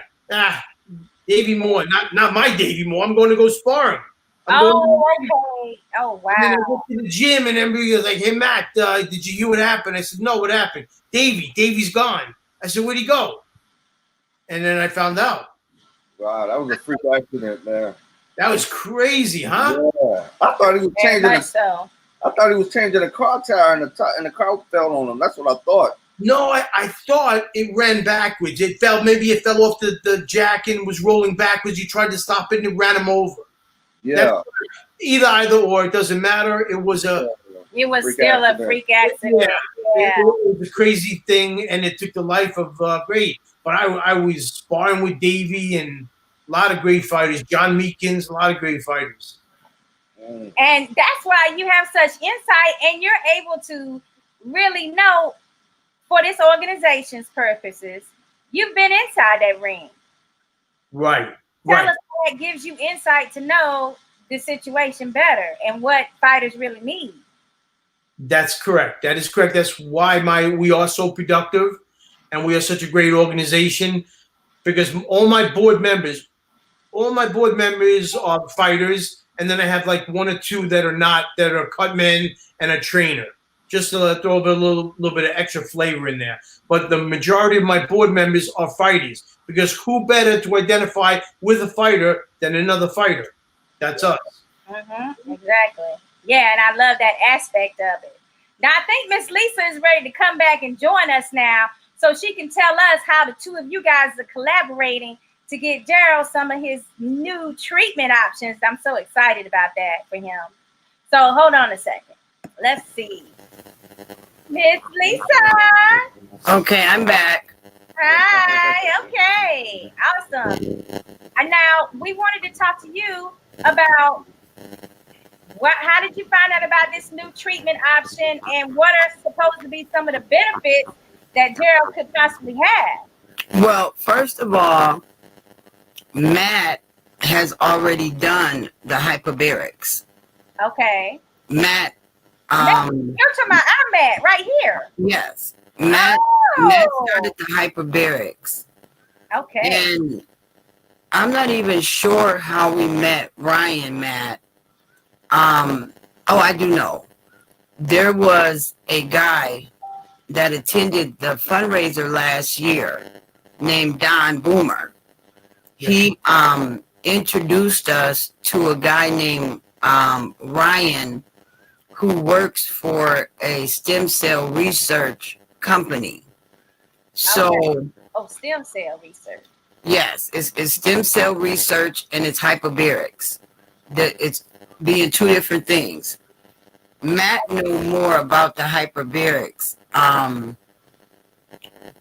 what it does, but with the stem cell, this guy Ryan raises money to help fighters get he wants this will be starting with Gerald, which I actually, and I don't know if you remember this, Matt, but I wanted Matt to go first. Okay. To do the stem cell. Isn't she nice? Yeah, she's wonderful. Tell me. And I wanted stem cell. I did that. Okay, can you tell us about what was some of the things that made you feel like you needed to try that treatment, though? You did the hyperbarics, Matt. You did the I did the stem cell too. They took out my blood, and then they oxygenated it. Then they put it back in, and they took out the stem cells. Listen, I'm up for anything. If you say you're going to help, if you say it's going to help a fighter, I want to be your test dummy. Not that I want to be hurt in any way, but I want to be the advocate to say, oh my gosh, this is great. This is helping. I want to get more fighters involved in it. but I can't get everybody excited if it's not going to be productive. Does that make sense? Yes, absolutely. I get it. So I've done the stem cells. I've done multiple hyperbaric chambers and oxygen chambers and everything. And some things have helped. Some Lisa's noticed improvement. Tell us about some of those. We're trying to find out, like, what was it that you thought you might have needed to go in? You know, what symptoms did you have that you thought would Let me hyperbaric? answer that one. Let me answer that one. Okay. I talk to Matt daily, and sometimes we talk for hours. And I noticed that Matt was not remembering things well. And we had a doctor that 2 years ago that came to the Ring 10 every year. Matt has a really big fundraiser. Okay. And it's awesome. The best boxing event that I've ever attended. And we had the hyperbaric guy there at the fundraiser. So that's how Matt got started. But I noticed when that Matt was kind of getting forgetful. Okay. So then Matt did, I want to say, close to 30 dives. They call them dives. Uh-huh. And I noticed he was really sharp again. And then I noticed when he stopped, the forgetfulness came back.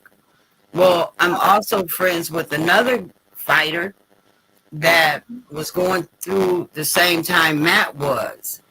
And I noticed he'd be a lot sharper after his hyperbaric. And the thing about it was, the reason why I wasn't able to get Gerald, because it's a small tube. Okay. That it's sort of about the size of an MRI machine, and they roll you in this tube. Well, with Gerald's behavior issues, I knew that particular tube wasn't going to work for Gerald. Normally, in order for me to get Gerald care, I literally have to sit there and hold his hand, and then he'll get comfortable with it because he knows I'm right there, and he knows that I'm not going to let anything happen to him, so I can get him to go along with it. There was no way for me to be inside of that tube. But now they have an oxygen chamber where 6 people can fit in it. Whoa. Oh, okay. That's a really nice size one. But it's not just used for boxers. They're using it now for cancer, for wound care. It's being used for a lot of different things. So we, right before the coronavirus, I had just found one probably 35 miles from us where they had it where 6 people can go in. And we hadn't worked out if I was going to go in with Gerald to make him comfortable, or if I was going to get him comfortable inside of the chamber for the 6 people, and then he's staying there. But the thing about it is, the pressure of the oxygen, you just can't come out. You have to like lower the pressure before you come out. So it was a lot of concerns that I had about Gerald, that I wanted to see if it worked with Matt, then we'd figure out a way for Gerald to do it. And even with the stem cell, they were saying the first part of the process, they would come here and do Gerald's because it was about just an IV drip. And then the second part of it, I knew it was going to be a problem because they would have had to do a spinal tap on Gerald. And I knew that was going to be an issue. Well, if I knew it was gonna work, and if I, like Matt had it, and I seen that it would work on Matt, then I'd fight to figure out a way to get it for Gerald. So the money that they raised. Miss Lisa, I don't mean to cut you off, but can you see if you can turn your volume down just a little? It's Okay. making you sound a little. Let me see if it's gonna be better. If it doesn't, if it's not better, if you got some headphones to put on or something. I'm on my daughter's laptop, so I don't even know where the volume is. Let me check. Hold on. Oh, okay. Because it's last night. Yeah, it's like a little static sound that's coming in with your voice when you speak. And I know last night it wasn't doing that. So is that better? No. No, it's still doing it.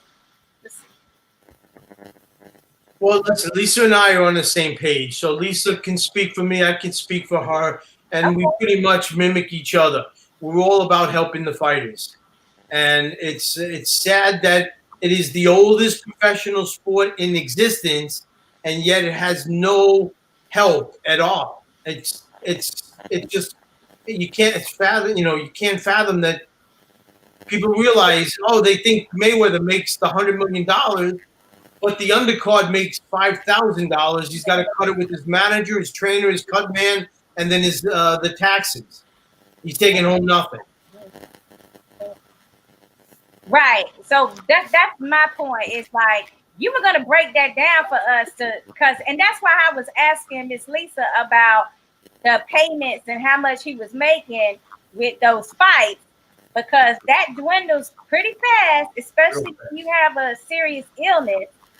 And then, I mean, let's think about how much they probably spent just to get to him in the hospital in the initial days over in the UK, and so you're getting back and you're realizing that, there's no more funds going to come into that level.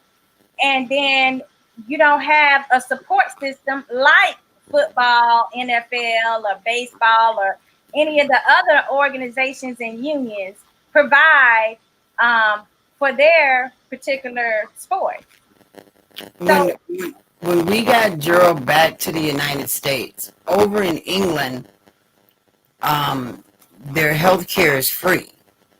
So the first bill that we probably got was the medvac flight home back to the United States.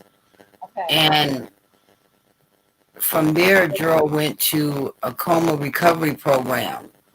And because there was no insurance, we had to pay the bill a month in advance, which it was $2,000 a day for him to be in this facility. So every month we had to give these people $60,000 cash. And they wanted it paid because there were no insurance, and they wanted to know the bill was going to get paid. It was a $60,000 payment up front at the beginning of every month. So we stayed April, May, June, July, and August. And we seen how quick the money was leaving. So we actually brought Gerald home before the program was over, because he wouldn't have had anything left to live on. Right. If we would have let him stay there. Exactly. And unfortunately, a lot of the government programs require you to be pretty much zero balance or almost zero balance before they will allow you to get on a Medicaid or a Medicare type system.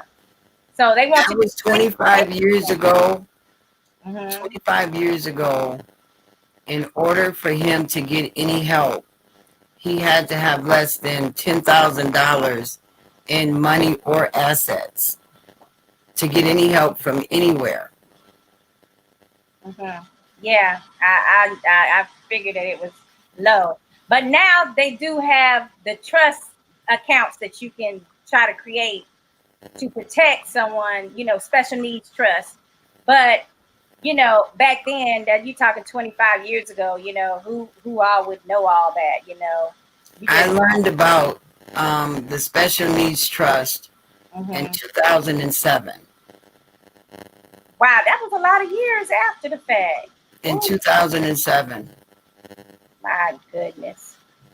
All right, so that's another thing that is not covered when boxers get injured, or when they need any type of legal assistance, right? You have to pay for legal services out of pocket as well. But I imagine, Mr. Matt, that some of these other organizations with different sports, they also have attorneys that these injured players can use and things like that too. Boxing has nothing. You're an individual in a pond of fighters, and there's nothing protecting you. The only thing you have is the money you make at that fight. If you get hurt at that fight, not in the gym and practice, but if you get hurt at the fight, you're covered for that injury. So Gerald was covered for that surgery that he had, that emergency surgery, and he was covered for a short time. Am I right, Lisa? Does that make sense? Yeah. So he was covered for that fight. But they were in England, so the healthcare was free there. Right, but no, there was an accident policy on the fight. All right, on the night of the fight, if you get injured, you have some coverage. If you get hurt in the ring, like Matt said, at that fight. At the fight. There is a policy where I talked to a guy that worked for Don King at the time where Gerald got hurt. And the policy was only $250,000 at the time. And now it's $1 million policy, if I'm not mistaken, through the WBC. So, so you'd have to be ranked with the WBC in order for that to even. I think it's play. Right, but here's the kicker, though. Okay. In Gerald's situation, that check went to Don King, not to Gerald McClellan. Excuse me? What you saying? What you saying? What you saying? What are we talking about? Went to Don King. What? The policy was purchased by Don King Production, and Don King Production was the beneficiary of the policy. Oh, he so listed that's himself who as the beneficiary, not the fighters. Yeah, that's who received the money. That's but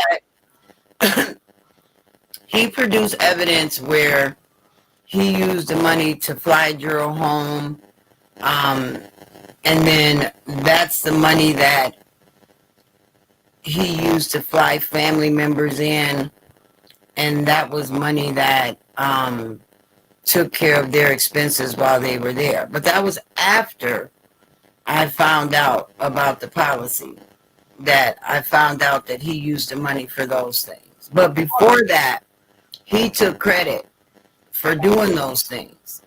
He said, I'm the guy that flew Gerald McClellan home, and I'm the guy that took care of Gerald's family. But then after I found out about the policy, he said, oh, that's what I used to pay those expenses. But it's a lot of things. Well, it's not like it came out of his pocket, but it was an actual policy that should have been to the family.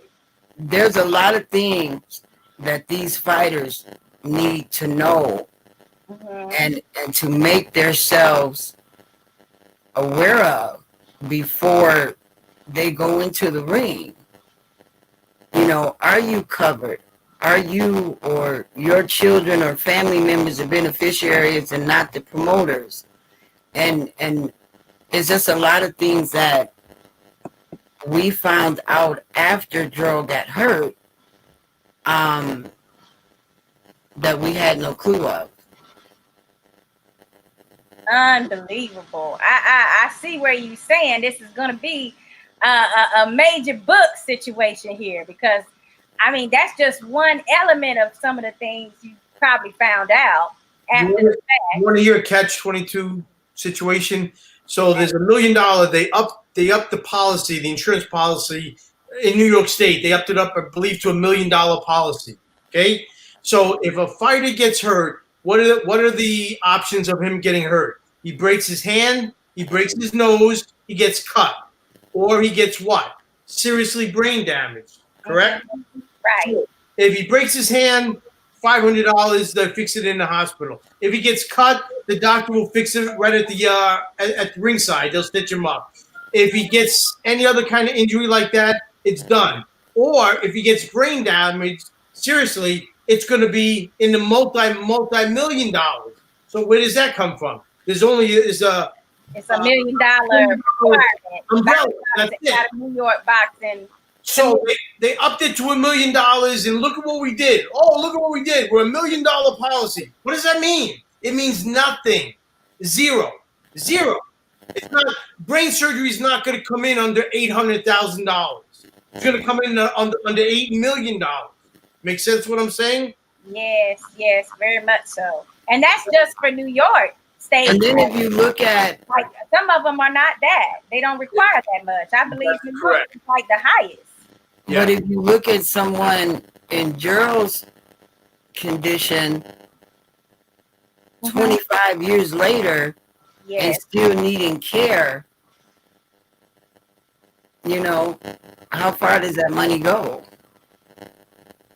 Yeah, apparently not even enough to cover the actual surgery initially.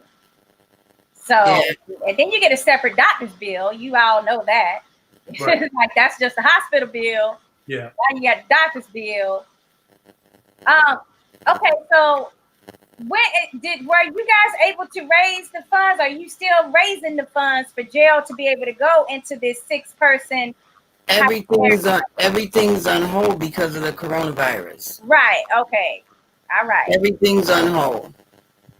All right. Well, Ring 10 is still taking in donations and giving out proper necessities to fighters. We're 365 days a year. We take and we give out.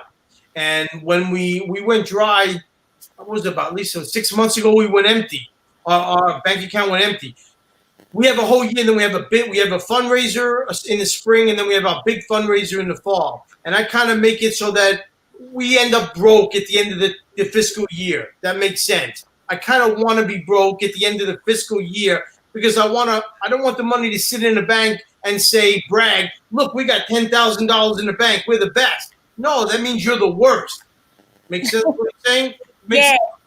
I don't want to brag that we made money. I want to brag that we made money to help fighters. So my fiscal year, we shoot for being broke. Zero. Back down to zero. Yes. I understand that. This messed me up. This messed us up. The virus messed us up. So we lost our spring fundraiser. So our funds are going broke, and they went broke. We should have made money. We didn't. And now we should be making money for September for the big fundraiser, and we can't because they put the event on hold.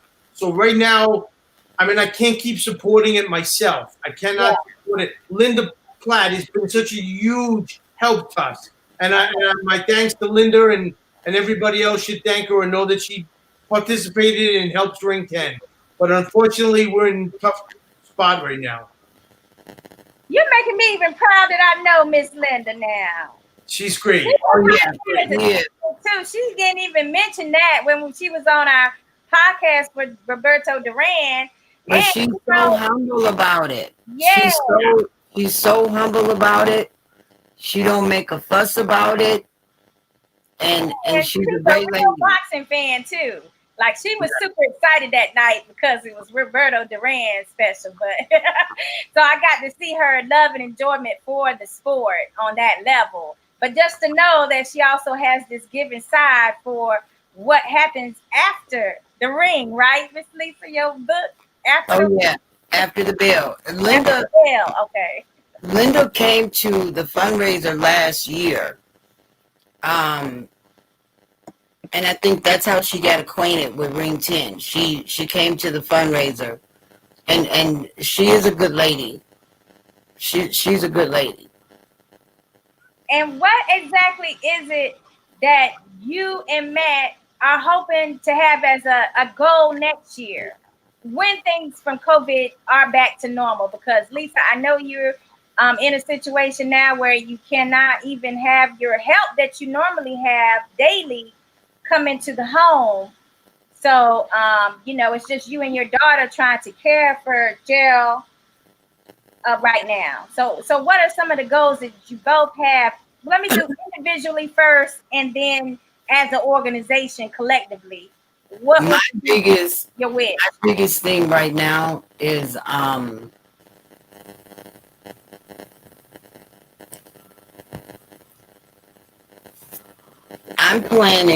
working on something here in Illinois. Okay. Gonna help generate money for Ring 10. And not on the scale of what we do in New York, but on a smaller scale.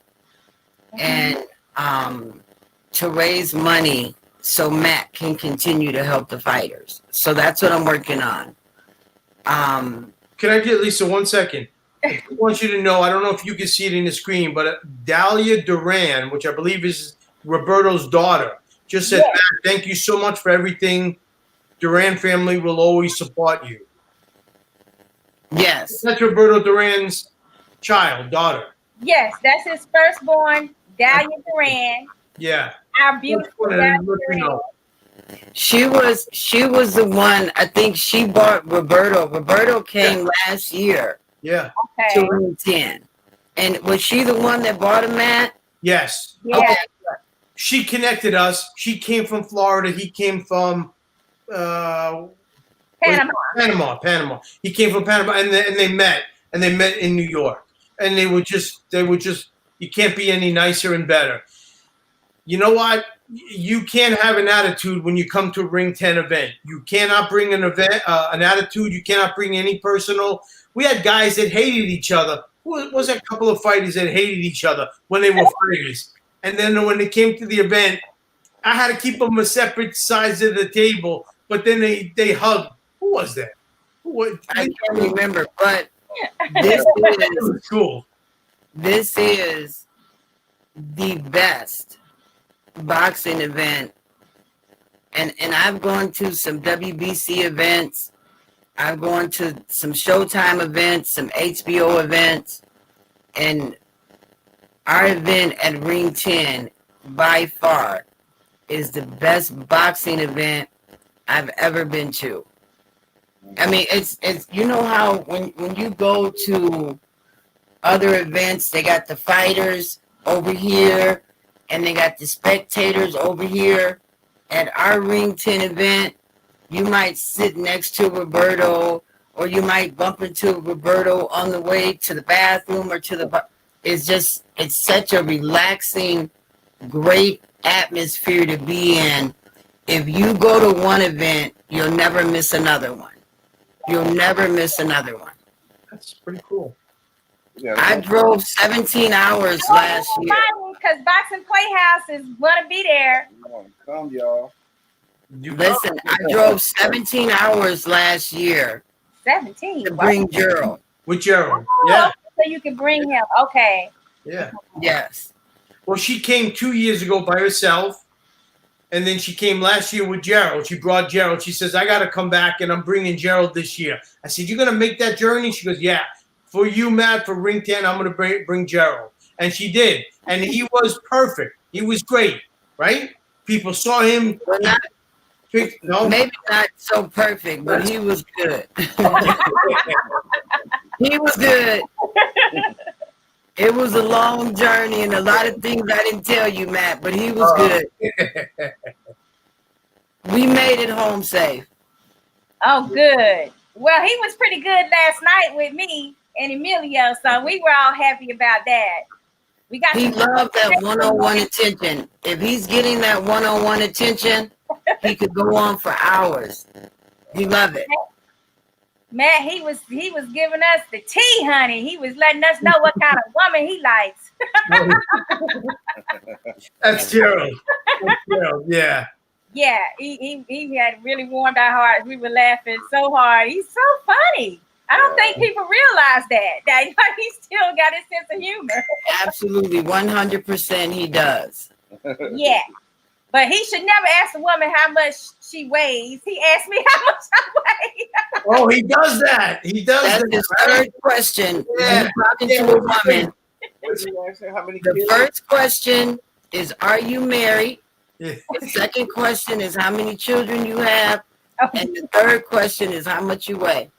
How Didn't he tall ask, you he are, asked me how much I weigh. I said, why? You want to fight me? He goes, yeah. How much you weigh? He wanted to know. I said, I'm a middleweight like you. He goes, I beat you. I beat you. I can beat you. And he, Lisa? huh? He said he want to know how tall a girl is too, right? Oh, yeah. Oh, yeah. yeah, he definitely wanted to know the height too. I was like, well, what does that He mean? want a girl 5'12", he say.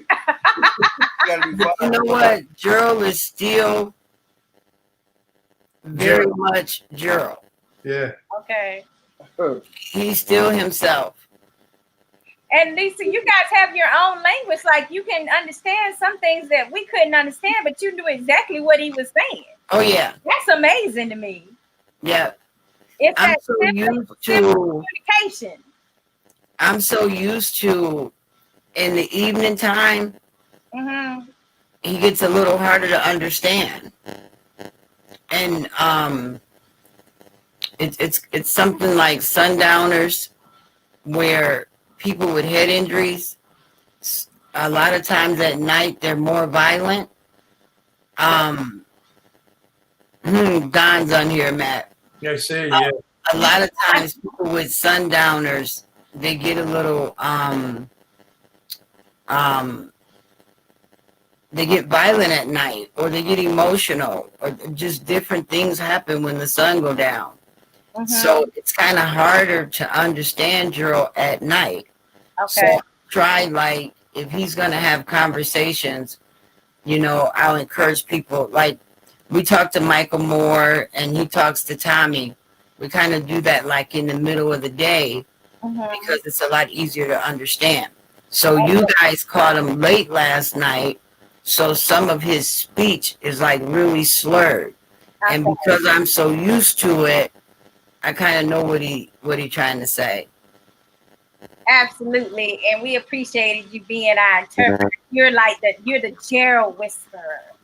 See, that's why I said it would be so hard, like if he had to go to the hospital alone, because it's so hard for him to communicate if you're not used to communicating with him, and even to have a conversation on the phone, I have to kind of be right there so I can let him know exactly what's being said, or to help the person he's speaking to understand what he's trying to say. So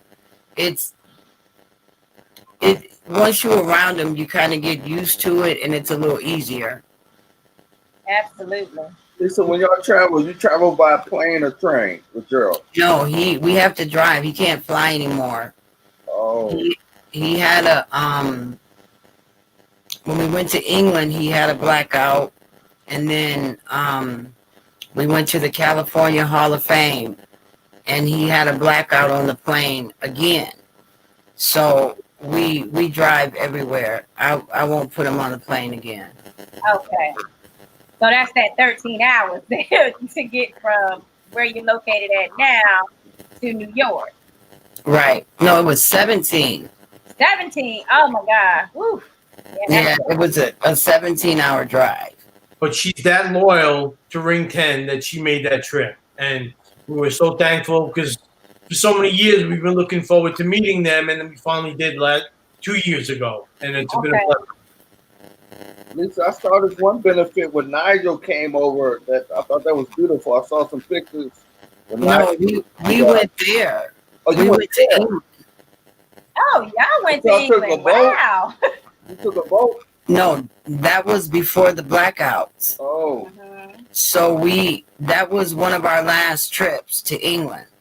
We went there in 2007. So that's where we started the documentary, when we were there. But to finish, they came over because I couldn't bring Gerald back. They came to Illinois but Nigel didn't come. The ITV came and finished it up, and then they just kind of kept it separate. They went to Nigel and they went to Gerald, and so it was no more footage of them together. But that's how they finished the documentary. Okay. All right, and let's see what we got. Some comments from other people here. You said Don was on the Boomhauer. He says Ring 10 is legit. Lisa. Oh, there you go. Lisa, thank you for the mention. I would love to share more in regard to organizations of the sport. I have answers for Matt Fargo. Love you guys. Keep punching. And then we have Corey. He says, Lisa, you're gorgeous. God bless you. Oh, thank you. And then Linda says, I love the Ring 10 benefits.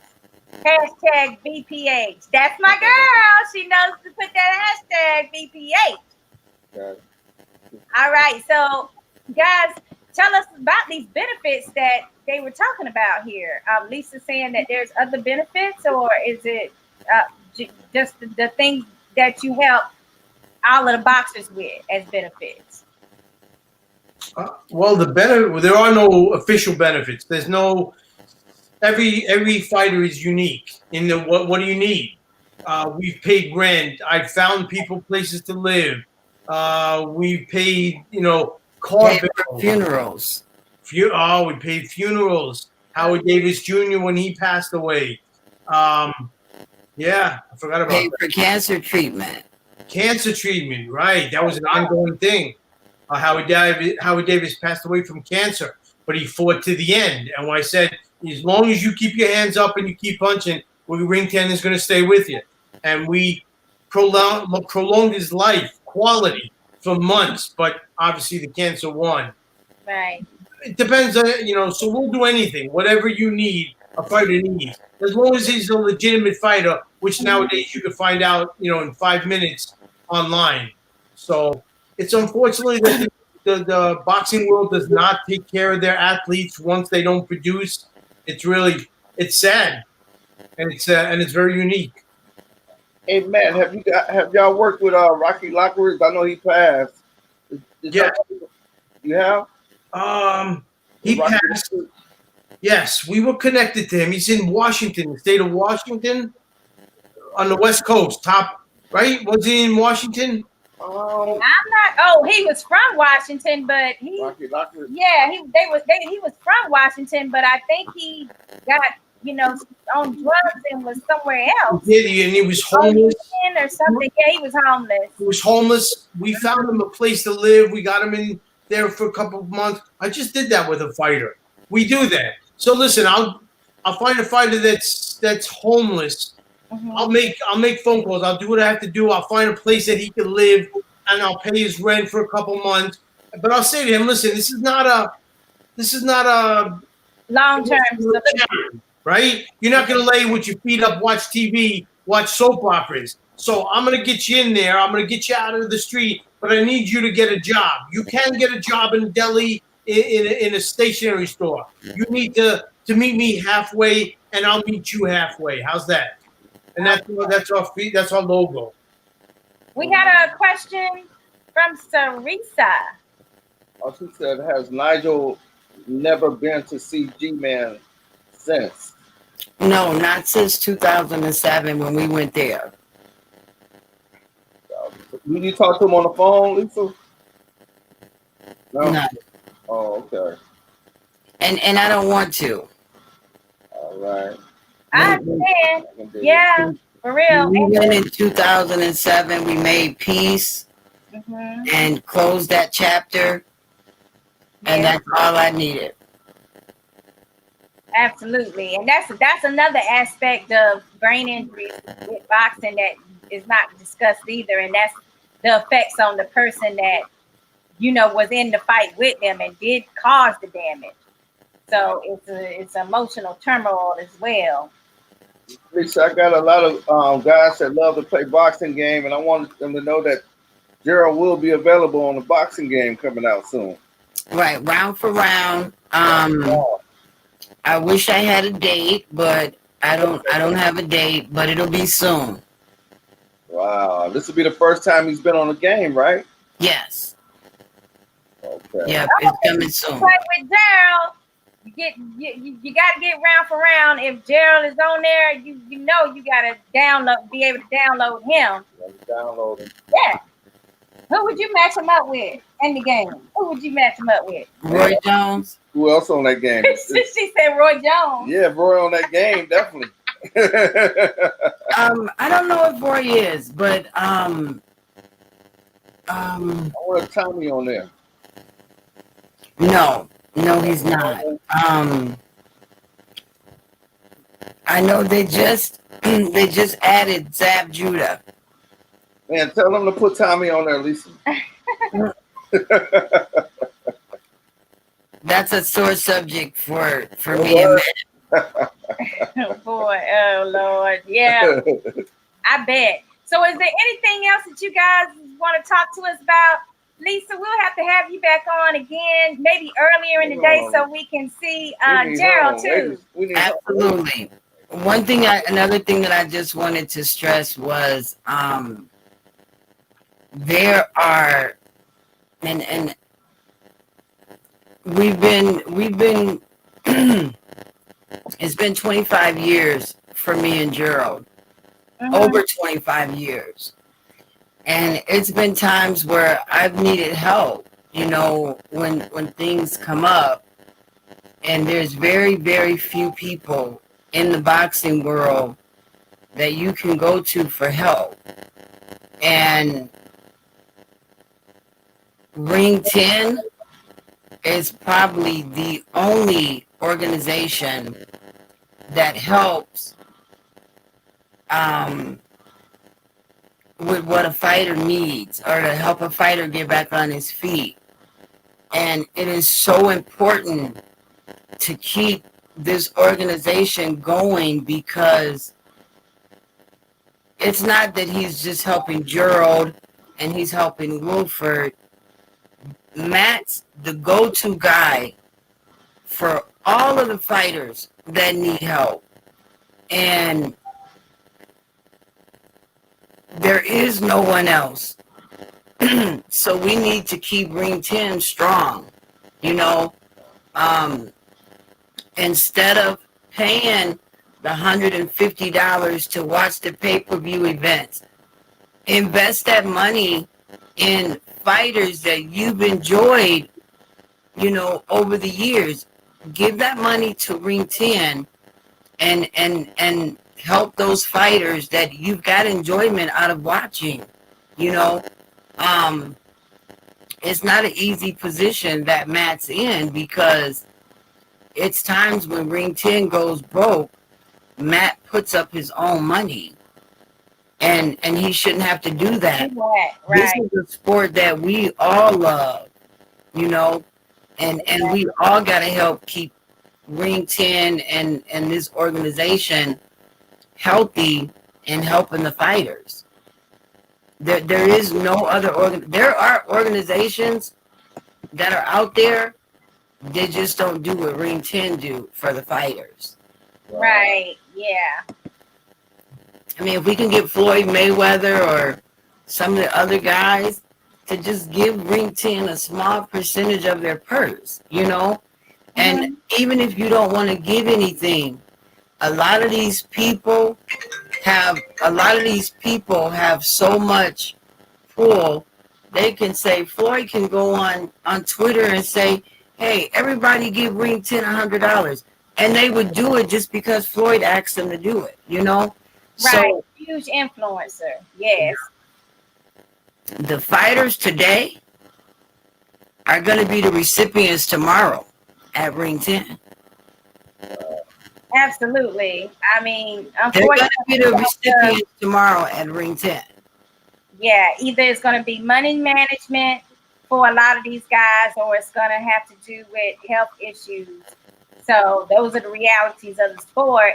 And like I was saying, as a boxing fan, if you guys are real boxing fans, you'll want to contribute to facilitating, helping some of these guys post-fight years.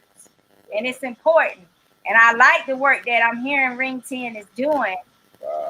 And Awesome organization. Awesome organization. What's that? The Nobel Peace Prize. Yeah, the Nobel Peace Prize. That's what they need. And Lisa need one on her own too. Listen, last year I got all of the fighters.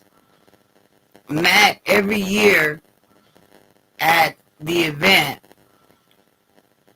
Matt goes crazy worrying about this fighter getting an award, this fighter getting here, who's gonna get this award. And I went behind his back and I contacted every fighter that I could that Matt has helped, and we gave him an award for everything that he's done for us, for everything that he's done for the fighters, because he go unnoticed, and he's a fighter himself, but the amount of work and everything that he puts into this, he deserves it too. So it was nice. It was special. It was special because it was uncalled for, and I didn't expect it. And I'm standing there. They asked me to come up, and it was very much appreciated. Yeah. And it shows that sometimes people can actually surprise you with things. I'm sure it's hard to do that too, Lisa, right? oh yeah, I'm a witness of sometimes the strong people need hugs too. I'm a part of that group, and Matt and Linda are a part of that group too. Sometimes it's the people that do everything for everyone else. Sometimes they need a hug just as much as the ones they're helping. So, okay, Lisa, take it out. Lisa, take it out. Take it. You're gonna hug it out, huh? Yeah, hug it out. Hug it out. Oh yeah, that's my buddy.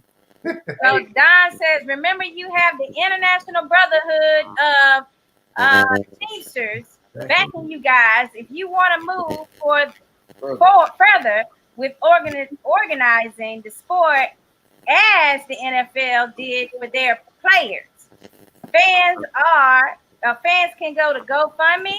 These YouTubers have millions of followers, and then before the COVID started, mm-hmm. Matt, myself, Dr. Gordon, and I think I was telling you guys about it last night. We had a meeting with Don, and we all just had a meeting to see what we could do for the safety of the sport and for a union. So we started off,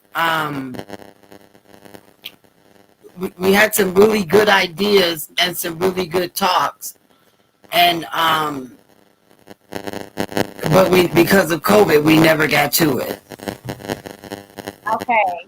Well, we're gonna hopefully see that continues and vibes after everything gets settled with this COVID pandemic, and we're just shooting for November, December to gain back some of this year from being such a bad year. So 2021, here we come. Everybody, please donate to Ring 10. That's ring10.org. We'll also post something after this too, guys, so that people can actually click on the link to donate. And we'll also start doing our part on social media as well, trying to get the word out about this organization. It's very special. Thank you. It is very special. Absolutely. And Miss Lisa, we hope that we both hope that we can get you on the Ladies' Night edition soon as well. Because, we got to hear some more about all your escapades and helping different people, being their angels as well as Gerald. Definitely. Lisa, I didn't know you was that involved with, with the boxing and everything like that, and the organization. You know what? I'm just trying to help my brother and my other brothers. You know what I'm saying? And if somebody opened the door for me and Gerald, I just try to slip a couple of other ones through it to get some help too. So, and for some reason, and it's maybe God, I haven't been turned down yet. I haven't been turned down. Every fighter, whether it be I've taken to Matt for help or I've taken to the WBC for help, has gotten the help. So I figured while I was on the road, I'd just keep going. Yes. And shout out to WBC as well for their program that they have going, that's dedicated to helping boxers that's been with their in their ranking systems too. The WBC is partnered with the Nevada Community Foundation, and they help fighters as well. So if you know a fighter that needs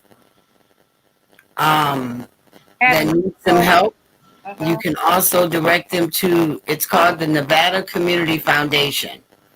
And it's a great organization too that helps fighters. Okay, I like it.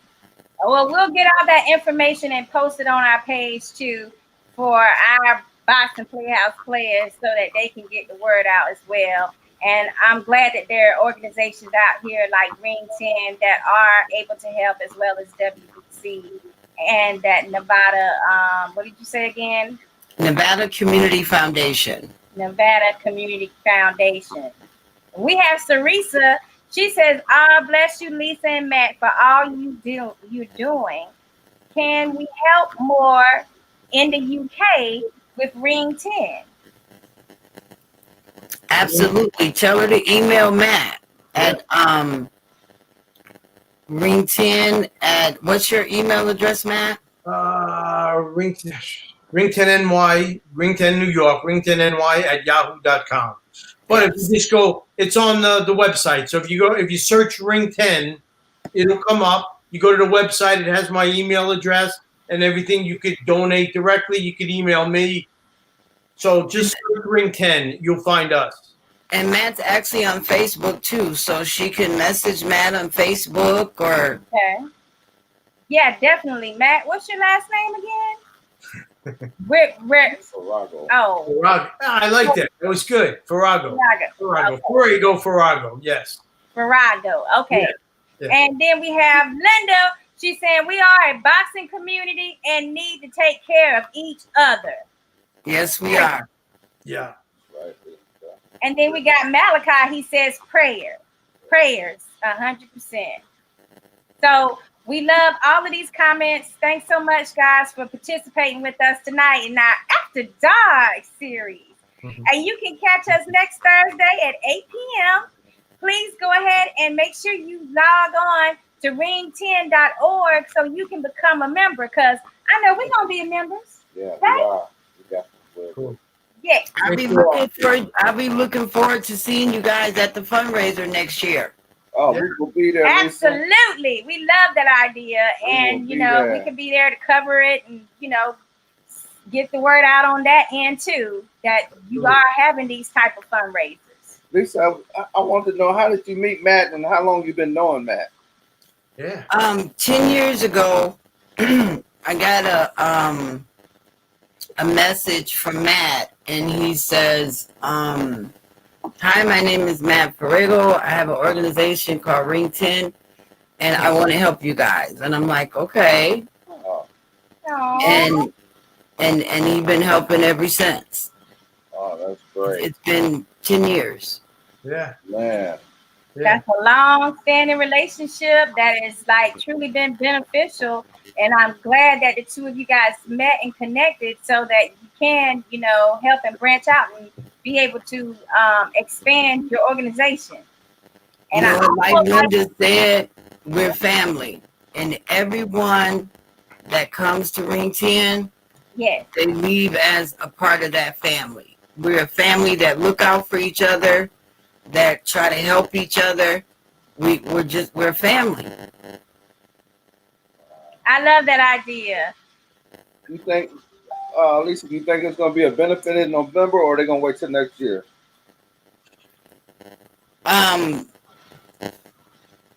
Say that again. I'm sorry. My daughter was letting me know that Gerald needed me, so I We're trying to help and go. I was saying, are you guys trying to do an event in November, or are you gonna wait till next year?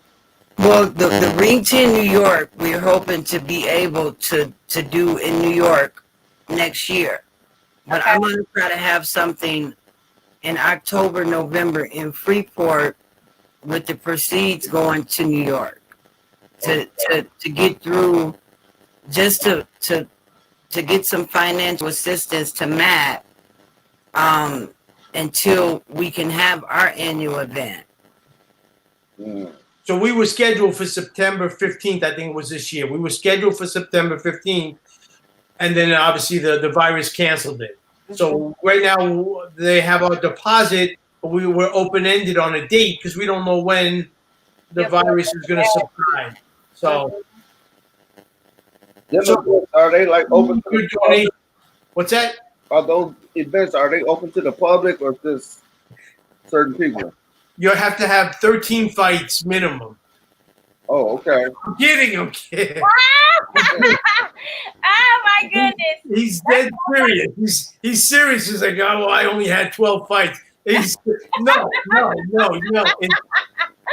It's open to the public. Of course it is. But where on this planet are you going to go to an event for, it was $135, and you're going to walk up to Roberto Duran, and he's going to sign a glove for you and shake your hand, and you're going to take a picture with Roberto Duran or some of these other fighters? Where? Only our event. Where are you going to walk up to the former heavyweight champion of the world and take a picture with him, and he'll sign a whatever you want, a picture of him? Ring 10. Wow. Ring 10. I love it. I like that. I like the name too. I'm glad you came up with that. I am too, right? Listen, when I had to search rings. I'm like, there's a ring, this ring, this ring, this ring. Wait a minute, there's no Ring 10. We're Ring 10. That made you Ring 10. Simple process of elimination, huh? That was it. Funny. Okay, so we're gonna go ahead and say good night to you tonight, man. Thank you both. Thank you. With us. Yes. Yeah, Take care. Okay. And thanks so much for all of the efforts that you do. You're welcome. You're very welcome. Thank you so much both for helping. Man, God bless you, Matt. Man, I'm amazing. That's amazing what you do, man. I love this story and what y'all doing. Thank you. Okay, you take care now. Oh, wait a minute. Here comes Linda. Let's let her say something too. Lisa, we're gonna go ahead and say goodnight because we see you're busy again. And let Gerald know that Sakura A, she still thinks that he's handsome. Okay, well, it was great talking to you guys. Hey, absolutely. And please keep in contact with us, and then I'll be in touch with you for a future date on our ladies' night. Okay, absolutely. And good luck on that meeting that you have coming up. Okay, thank you. All right. So until next week, this is Boxing Playhouse After Dark. See you next week. Good night. Good night.